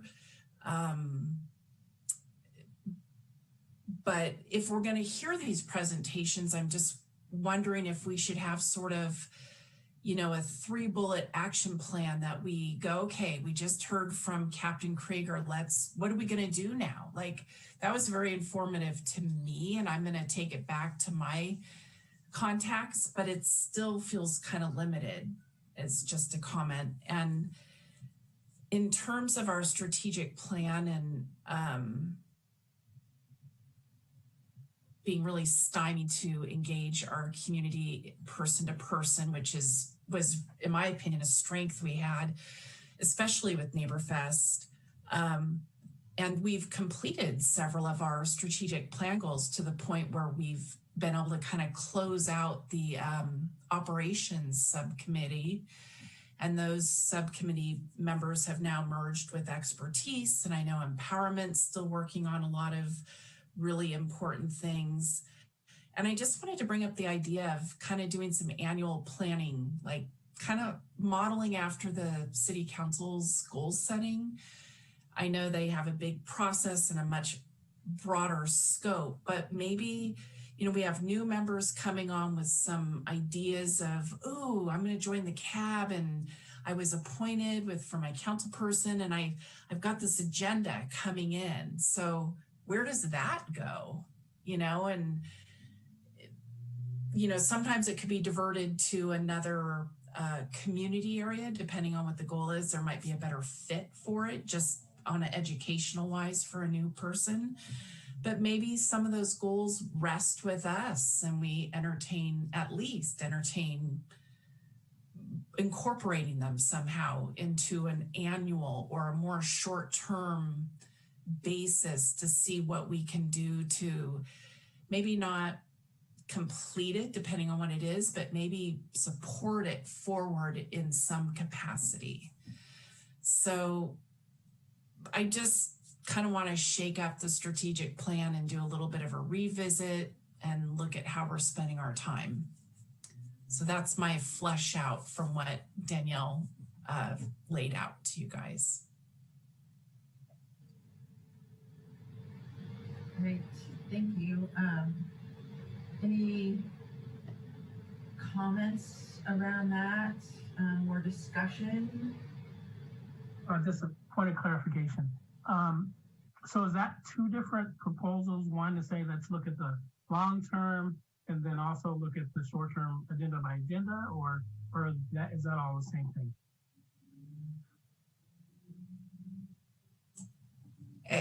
My thought, I think there might be kind of 2 prongs.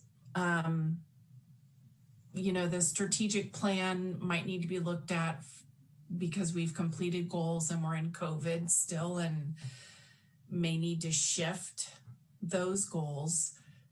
And then maybe through that process, take into consideration how we respond and or incorporate more immediate topics so they have a space to be talked about and considered, not necessarily acted on, but at least considered.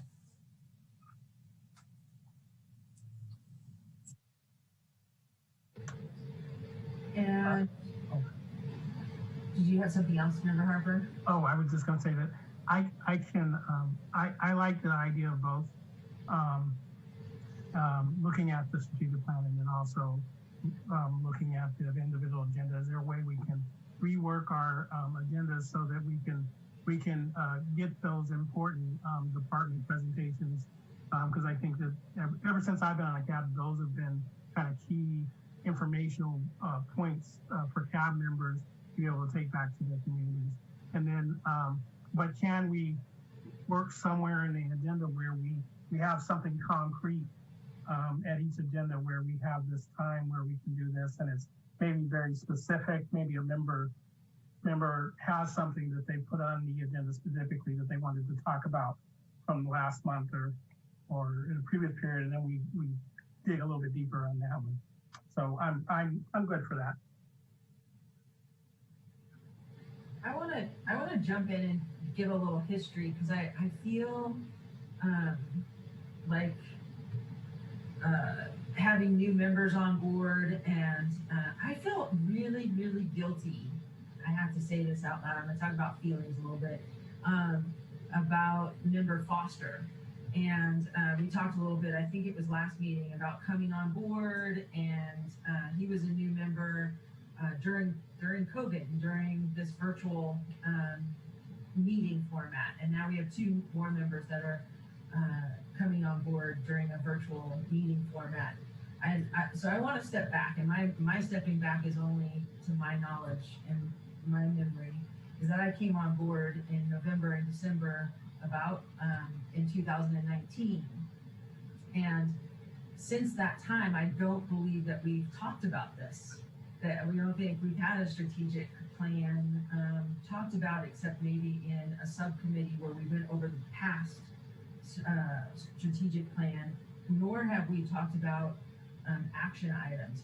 And I also want to recognize and acknowledge that since the time that I've been on, we went into COVID and we stopped meeting.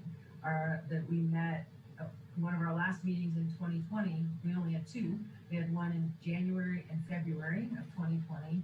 And then we didn't have another meeting, I believe, until July, I want to say. So I want to say that before we head on to more discussion, because I want to kind of frame this discussion in that time period.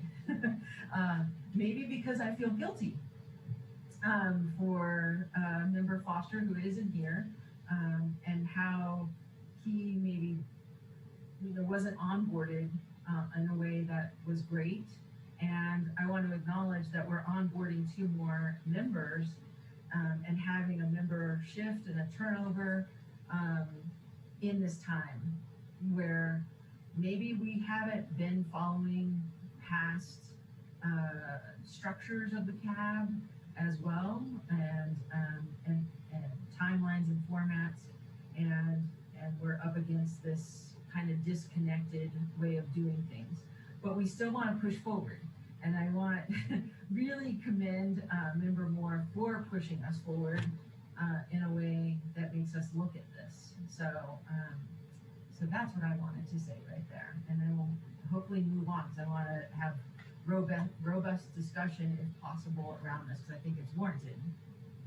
One thing that I will say that I have thought about, along the lines of orientation and onboarding, is that next month I will be taking a part of the agenda, just to let everybody know, to do an actual CAB orientation, because we have 2 new members now, but more than likely by this time next month, we will have like at least a couple of more new members. So almost half of our board will be brand new. And for the rest of you, it'll be a nice friendly reminder, or maybe you'll learn something you didn't know. So that will take place for sure next month, so that everybody is receiving the same information. We'll be utilizing the orientation packet that the expertise subcommittee created. And maybe that will spark some additional discussion then around setting some priorities for this new year, and then updating the strategic plan.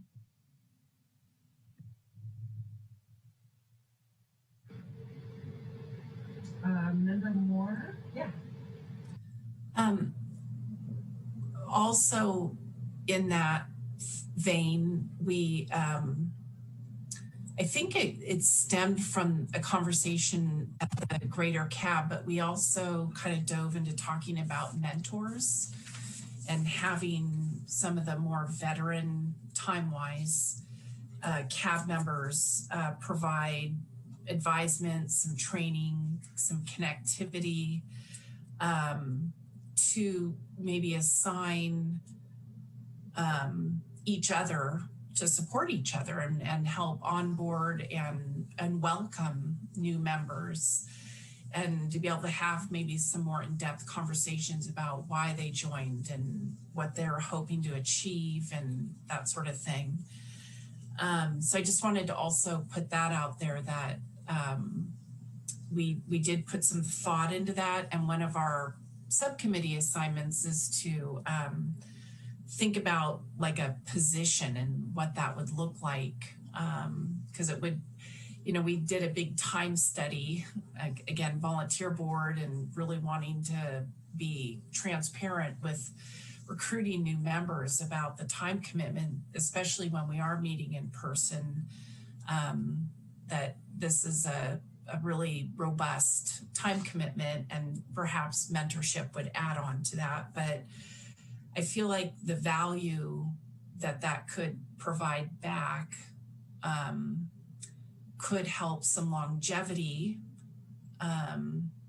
You know, I know we all have terms, but and we move on for different reasons, but kind of addressing perhaps some dissatisfaction or thinking it's something that then it's not. If we had some mentorship to supplement what Danielle does, we could very early on help orientate people to what we're doing.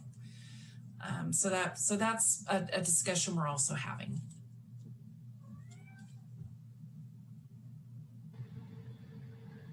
And Member Cruz, thank you. And I want to say, Member Cruz, before you get going there, that I always really appreciate your historical knowledge of the CAB and what you bring to the CAB, and so I'm looking forward to what you have to say. And that was going to be historical, but I have to say, Chair Barnett and Vince and Cecile were here before me, but I'm kind of one of the senior CAB members. But I just remember that I don't want to disregard or minimize the strategic plan, because we spent a lot of time on that and a lot of money.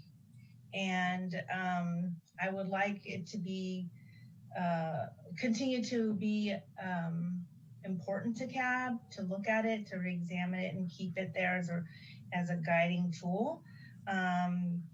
I would hate to see that it be reworked again. I know it's going to be tweaked and reprioritized, or, you know, you got to put you always have to reevaluate and make sure you're meeting the needs of the community. But that was a big thing we did, and it was something that we hadn't done before. We contracted with a agency out of San Francisco, if I'm correct, Daniel, and we spent time on it, and I just don't want it to go to waste. And it's a good foundation, if anything, to help us stay on task, and it's there as a tool. But that's my historical tidbit for the day. Thank you. I didn't mean to put you on the spot with that. I just you seem to always have these nuggets of wisdom. So thank you. Any other input on this? I think this is okay. Sheriff Burnett, thank you for jumping in there.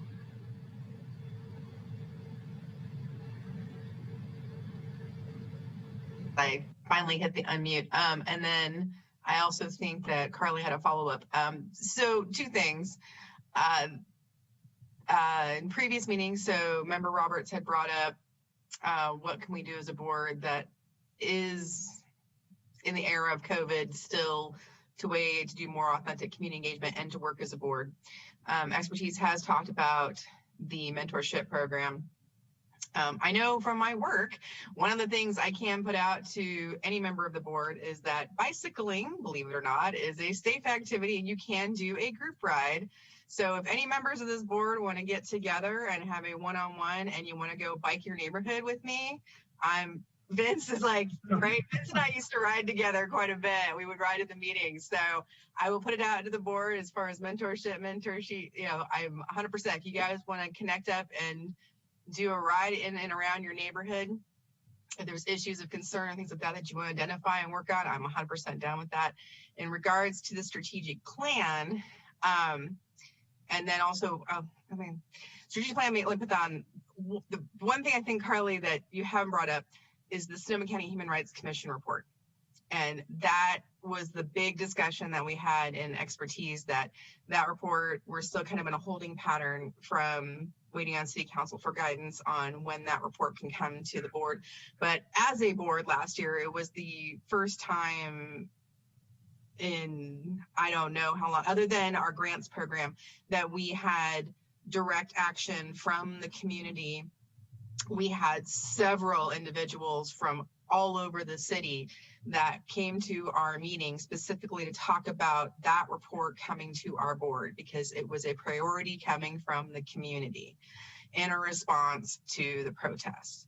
And we're kind of in a holding pattern around it. And I think that was part of the discussion that came into expertise about this, is how do we, that we have a major issue that has come forward from the community, and we've been given a direct ask from the community, and we're in a holding pattern. I think Magali and Danielle can kind of give us an update on the city and where they are in the process. And I completely understand both sides of it, that the city, things have to come in a timeline.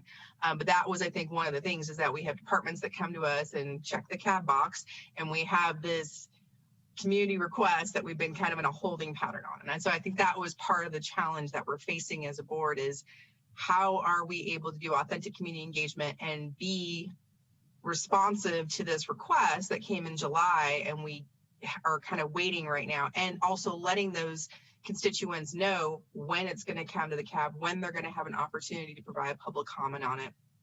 And as a board, what do we do once the report is presented? That was kind of that's two-sided. So that, I think, was the other piece of the discussion that we talked about in expertise. And Carly, if you want to add to that.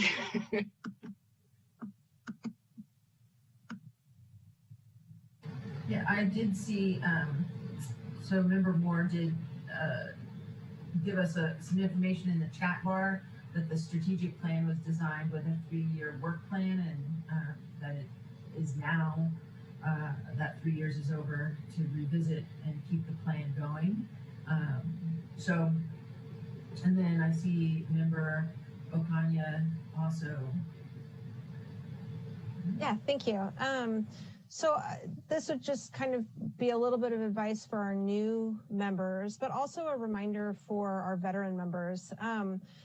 One of the most important parts about being on this board is that we are supposed to be voicing what we're hearing out in the community and bringing it back to the board. So hearing these, I love the presentations. I think they're fantastic. They're a little long, which means that it takes up time and the reason they're long is because we all have really great questions. So, just being mindful of how much time we're taking in that question space so that we have extra time to discuss other issues going on in the community. But I think that in joining this board, we take on a responsibility to bring agenda items to Danielle.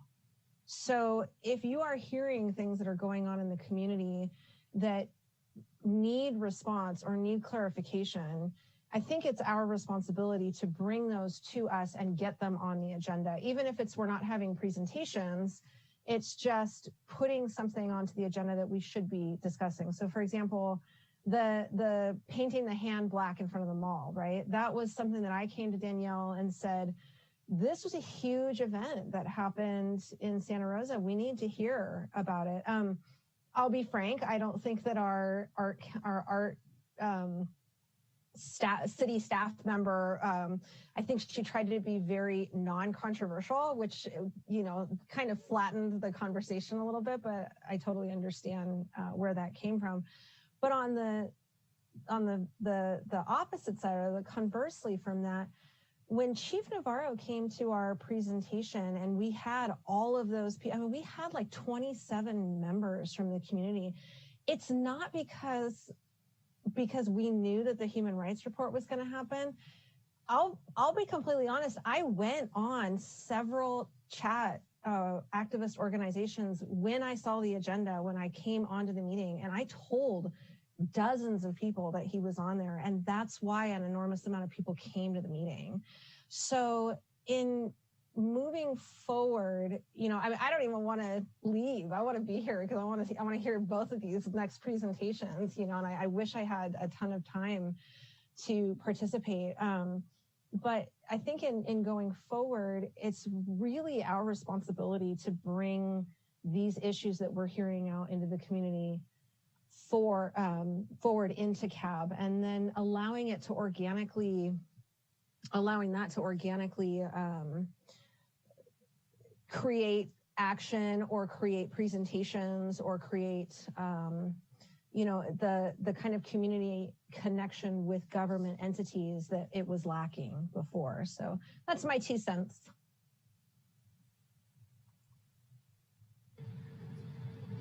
Great 2 cents. It might actually be 3. So thanks for that. And yeah, that was a great discussion during the summer, and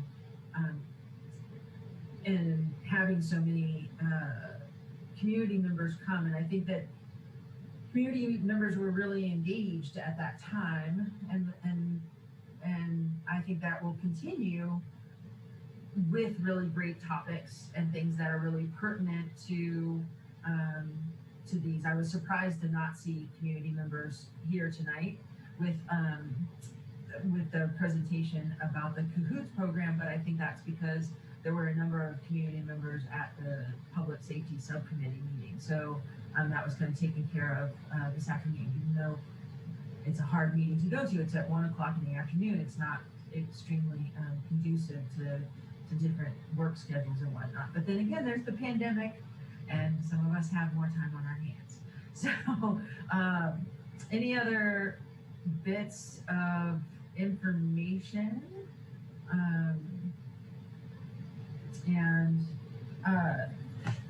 Love the bike ride idea, and thanks for that. And also just, you know, I mean, I want a clarification for myself as well. How many of us can talk offline? Is it 2? Is it 3? It depends on how many people are in the cab. Like, so Chair Barnett said, oh, we could go on a one-on-one. Could she go on a one-on-2 with a bike ride? How does that work? Just clarification for that, please. So a quorum of the board is 50% plus 1, so that's 8 members. So you guys are good if you keep it under 8. If you do get together, you know, to go for a bike ride, obviously you're going for a bike ride, right? I would expect that you would not talk about board items while on your bike ride. So just keep that in mind. Don't do that, please, and thank you. Thank you. Thanks for the clarification.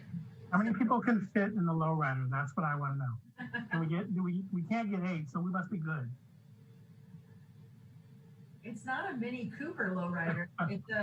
It's a big old sedan, right? We could get it. Okay. It's a Crown Vic. Crown Vic. Ooh. I'm not riding in the trunk. Just to be clear. You could if you wanted to. Okay. So just a temperature read here. It sounds like we're heading toward a revisiting of the strategic plan. Is that? Yeah, nothing.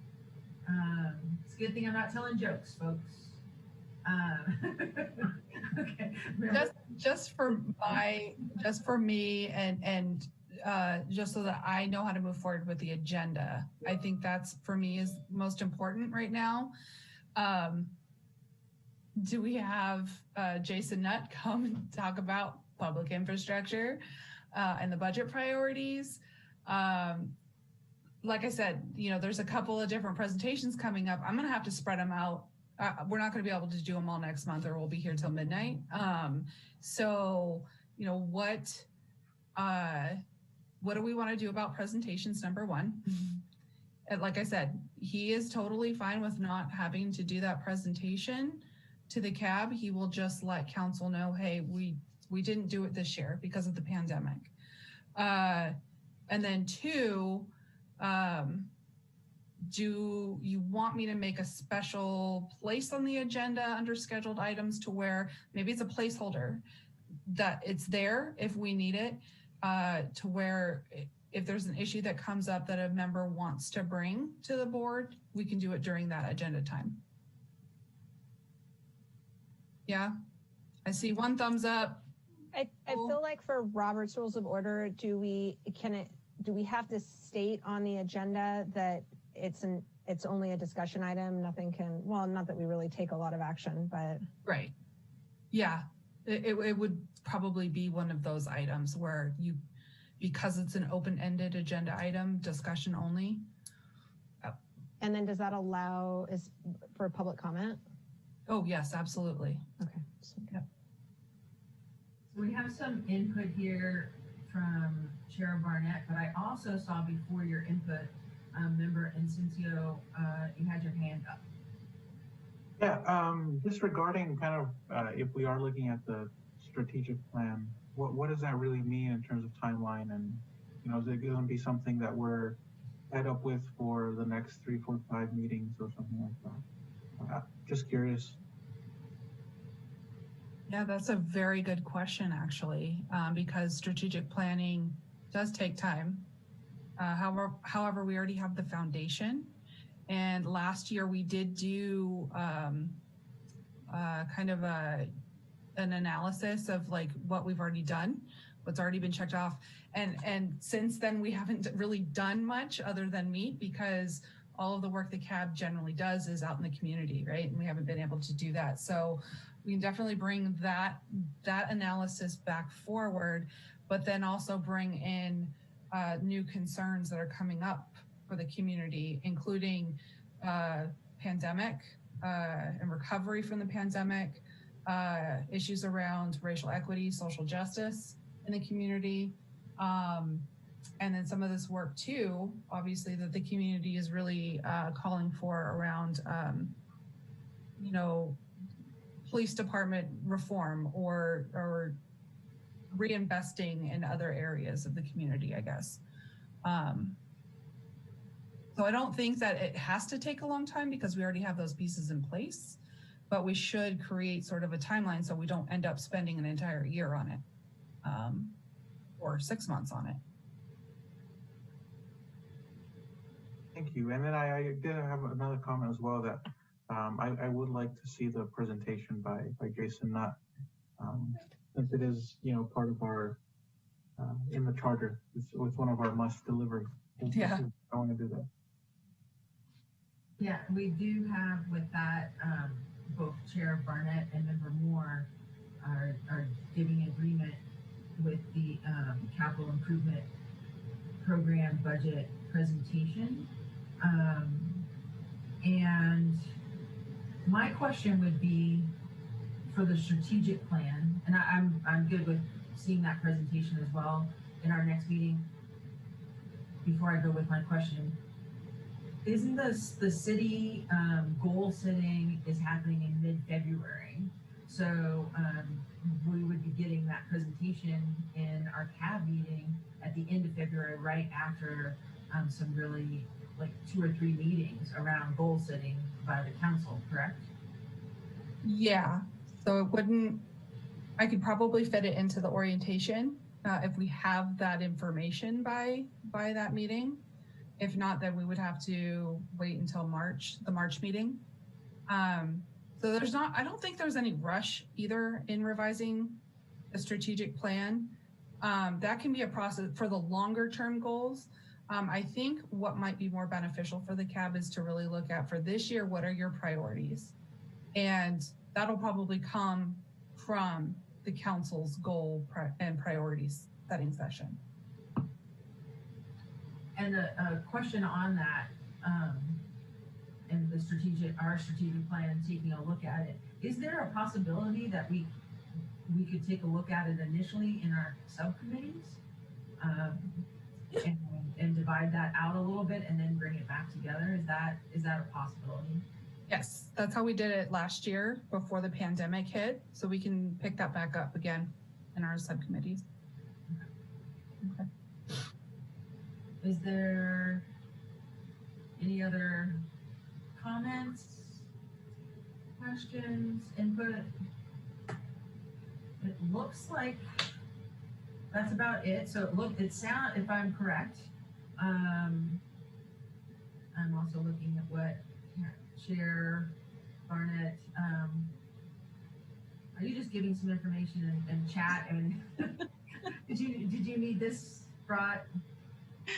I'm just sharing with the new members when by the CIP. So if you go on the city website and go under what does the CAB do, right off the top there's some answer and stuff. And so that's part of the reason why I'm advocating for the CIP presentation. Is it does fall into our charter, but also if you go to the CAB's website, you can see right off the bat that it's kind of on our top tiers.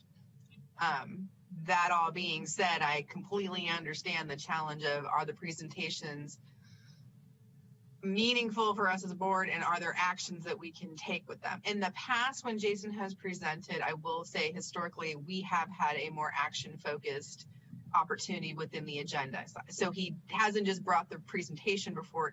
In years past, we actually made recommendations on different CIP projects and prioritizations and saw them come into fruition. So I want to give that historical context of that. We have had a long time working relationship with this department, and in different ways we've had, very involved projects, including like neighborhood roads and going to the council for recommendations on, can we do a fast allocation for these specific projects, and trying to do some real repairs and doing some real neighborhood engagement in these areas that CAB has looked at on maps and made prioritizations, and it happened. So I can see both sides of it as far as, yes, there are some department projects and presentations that don't necessarily align, but I've always felt like Jason comes to the board with an anticipation of us taking decisions that don't necessarily align. You cut out a little tiny bit right there at the end, but I think we got it.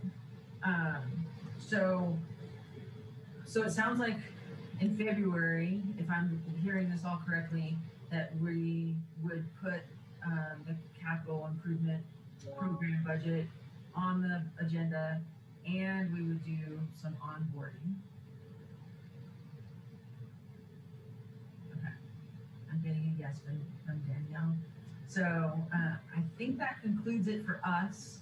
If there's any public comment. There are no hands raised for public comment. Thank you. And we're moving on to agenda item 7.3, which is recognition of service to community advisory board members. And Danielle, you are up once again, I believe. No, it's just my meeting today, I guess.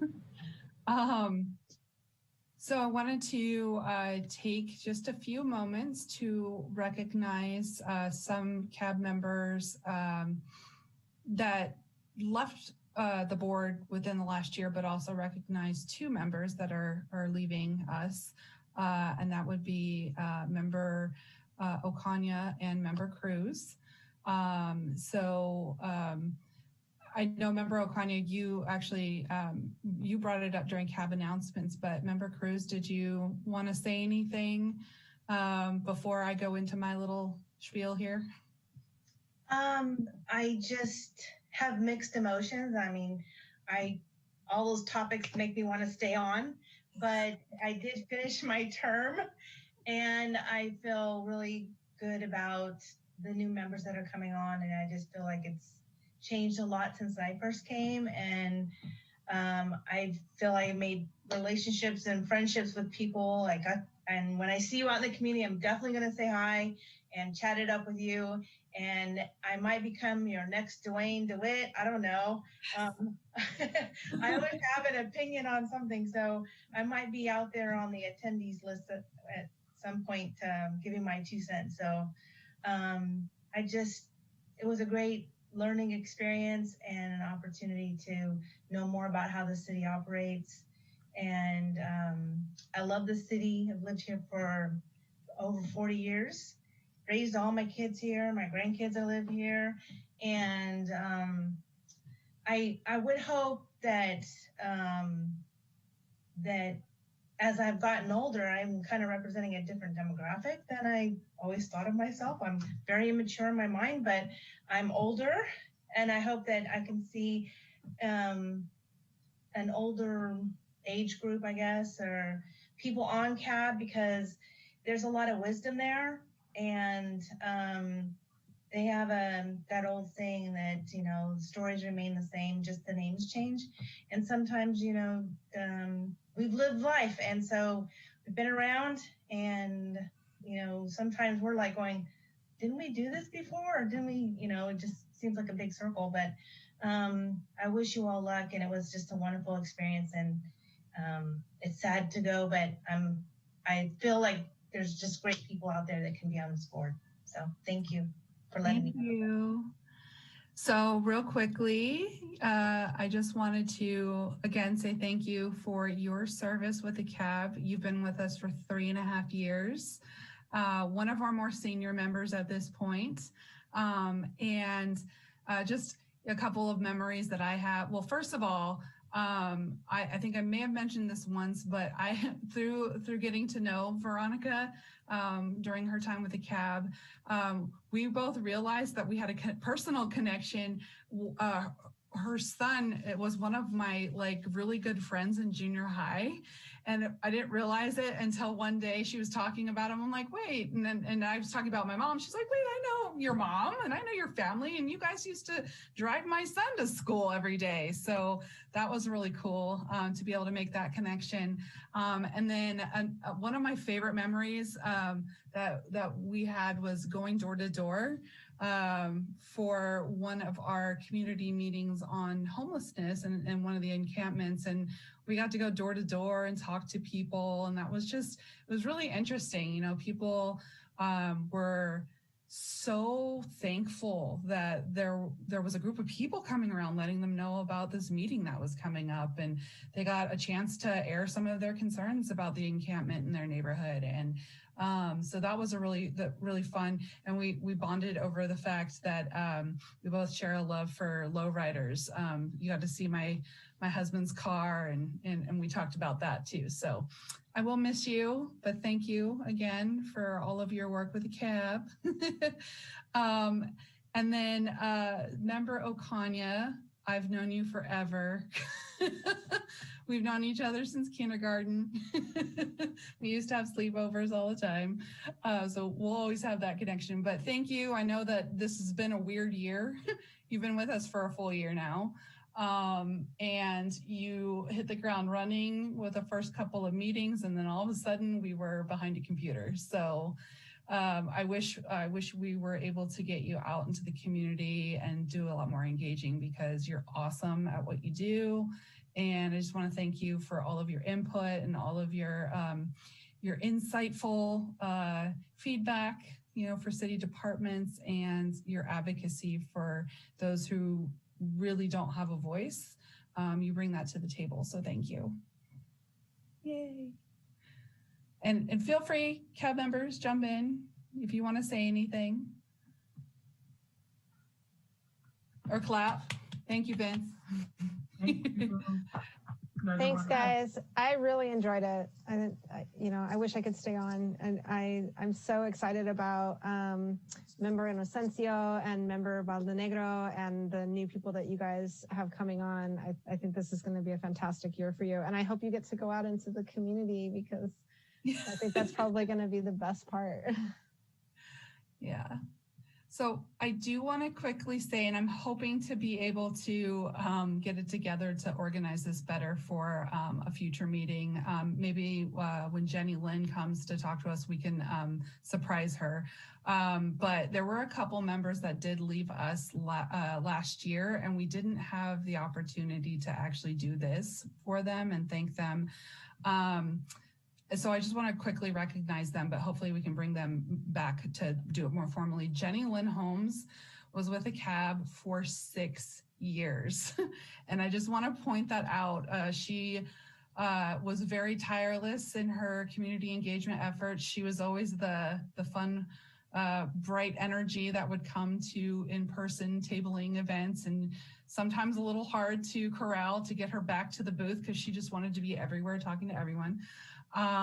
So she left right before we started meeting again virtually. And so hopefully we can get her back. She will be coming back to do some presentations for us. So we can thank her when she comes back. Danny Chaparro, his last meeting was in December. He was with us for 3 years. He was originally appointed by Mayor Corsi and then by Vice Mayor Fleming. Reappointed him when she took over on council, and he was really fantastic. He was a voice of, a lot of our young people, and also our Spanish-speaking community, particularly in Roseland. So hopefully we can get him back so we can thank him. And then the last 2 members were Miles Bergen and Michelle McGarry. Both were with us for about 1.5 years. And unfortunately, we didn't get an opportunity because they left again before we started meeting virtually. So hopefully we can encourage them to come back and participate in these meetings as members of the public, and just keep connected with them. And I know that they hope to see all of us again soon when we are back out in person tabling at community events. So I just keep thinking about the Wednesday night market and how much fun that was. So can't wait to get back out and start seeing people in person.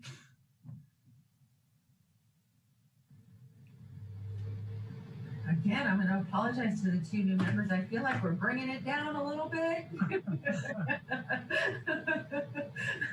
I'm going to send everybody Girl Scout cookies or something for the next meeting, because we're going to have to pep it up. So thank you so much for all the service, and yeah, these stories and the connections and things like that. I hope that we get to know everybody a little bit more, and as we move forward as well. So our last agenda item here before we depart is our future agenda items, and talking a little bit about the tentative schedule. It sounds like we've got that on our schedule for next month is the City Capital Improvement Program presentation and CAB input with the Transportation and Public Works Director in February. And then all the other ones are a little bit to be determined, and you can see those on your agenda if you have it. It's Community Empowerment Plan Goal 1 report, including listening session data. That's still to come, to be determined. Sonoma County Commission on the Human Rights Report, as we leaned on just a little bit tonight. We are in a holding pattern and waiting for the City Council to have the first crack at talking about that. And then we have our homeless count with Catholic Charities, and also the update on the Caritas Village, which that would be the Jenny Lynn Holmes when she's able to come, and scheduling that. And then the hotels purchase, there was a suggestion about talking about the purchasing of hotels for the homeless by the county in Santa Rosa. So those ones that are here in our city. And then Community Engagement Division Strategic Plan, the racial equity training and coming up with that. Piggyback onto that, we just closed out that application process, Magali, for the equity officer or director. So that just got closed out. So maybe at some point that'll not only be racial equity training, but maybe that'll actually be presented by our new equity director. So that could be fun. Monthly boards, commissions, and committee meetings report out, and that's usually monthly. So we'll get back to that. Any input on that list? Yes, Chair Barnett. I got the email notice today that the Form 700s are going to be coming up due, and we're going to be doing a cab orientation. I don't know if Magali or Danielle, if you know, if the city is going to be doing the ethics training and the Brown Act training, if that's being geared up, because we're seating a lot of new commission and board members. And in the past, we've had that come to the cab, especially when usually this time of year when we seat a new board. So I don't know, I'm just putting that out there for the two of you guys to have a discussion with city, because it might make more sense to find out if they're doing something internally and but I just know from this time a few years ago when the election cycle is that we would have a Brown Act training, there was an ethics training, and the reason it pops into my head is because I got my Form 700 notice. And if any of the board members or if anybody is getting that and they've never filled one out before but questions, it's pretty straightforward, but the city's there to help you with that. So, but I will say it is a big deal and you do have to file it. So. Thank you. Ethics training is actually done on your own now. They don't come and do that. I believe everyone gets a welcome from the city clerk's office, and then that information is in the email. Definitely Brown Act training. We can talk to the city attorney's office about. I think it is time. The last one we had was a couple years ago. So thank you. Yeah, I did receive that 700 form. I think it was April 1st. I want to say that it's due by, but best to do it quickly and just get it done. So any other input on the upcoming agenda items? Doesn't look like it. So we'll leave it right. Nope. Oh. Remember, I think I saw you. Yeah. So we're commenting just on the agenda items on section 8, on item 8, or could we request anything that we would like to hear from, or? Mm-hmm. Oh, great. Well, I think I would like to hear from our Recreation and Parks Department, just to see where we could have some engagement as CAB, and maybe, I'd like to hear from that department.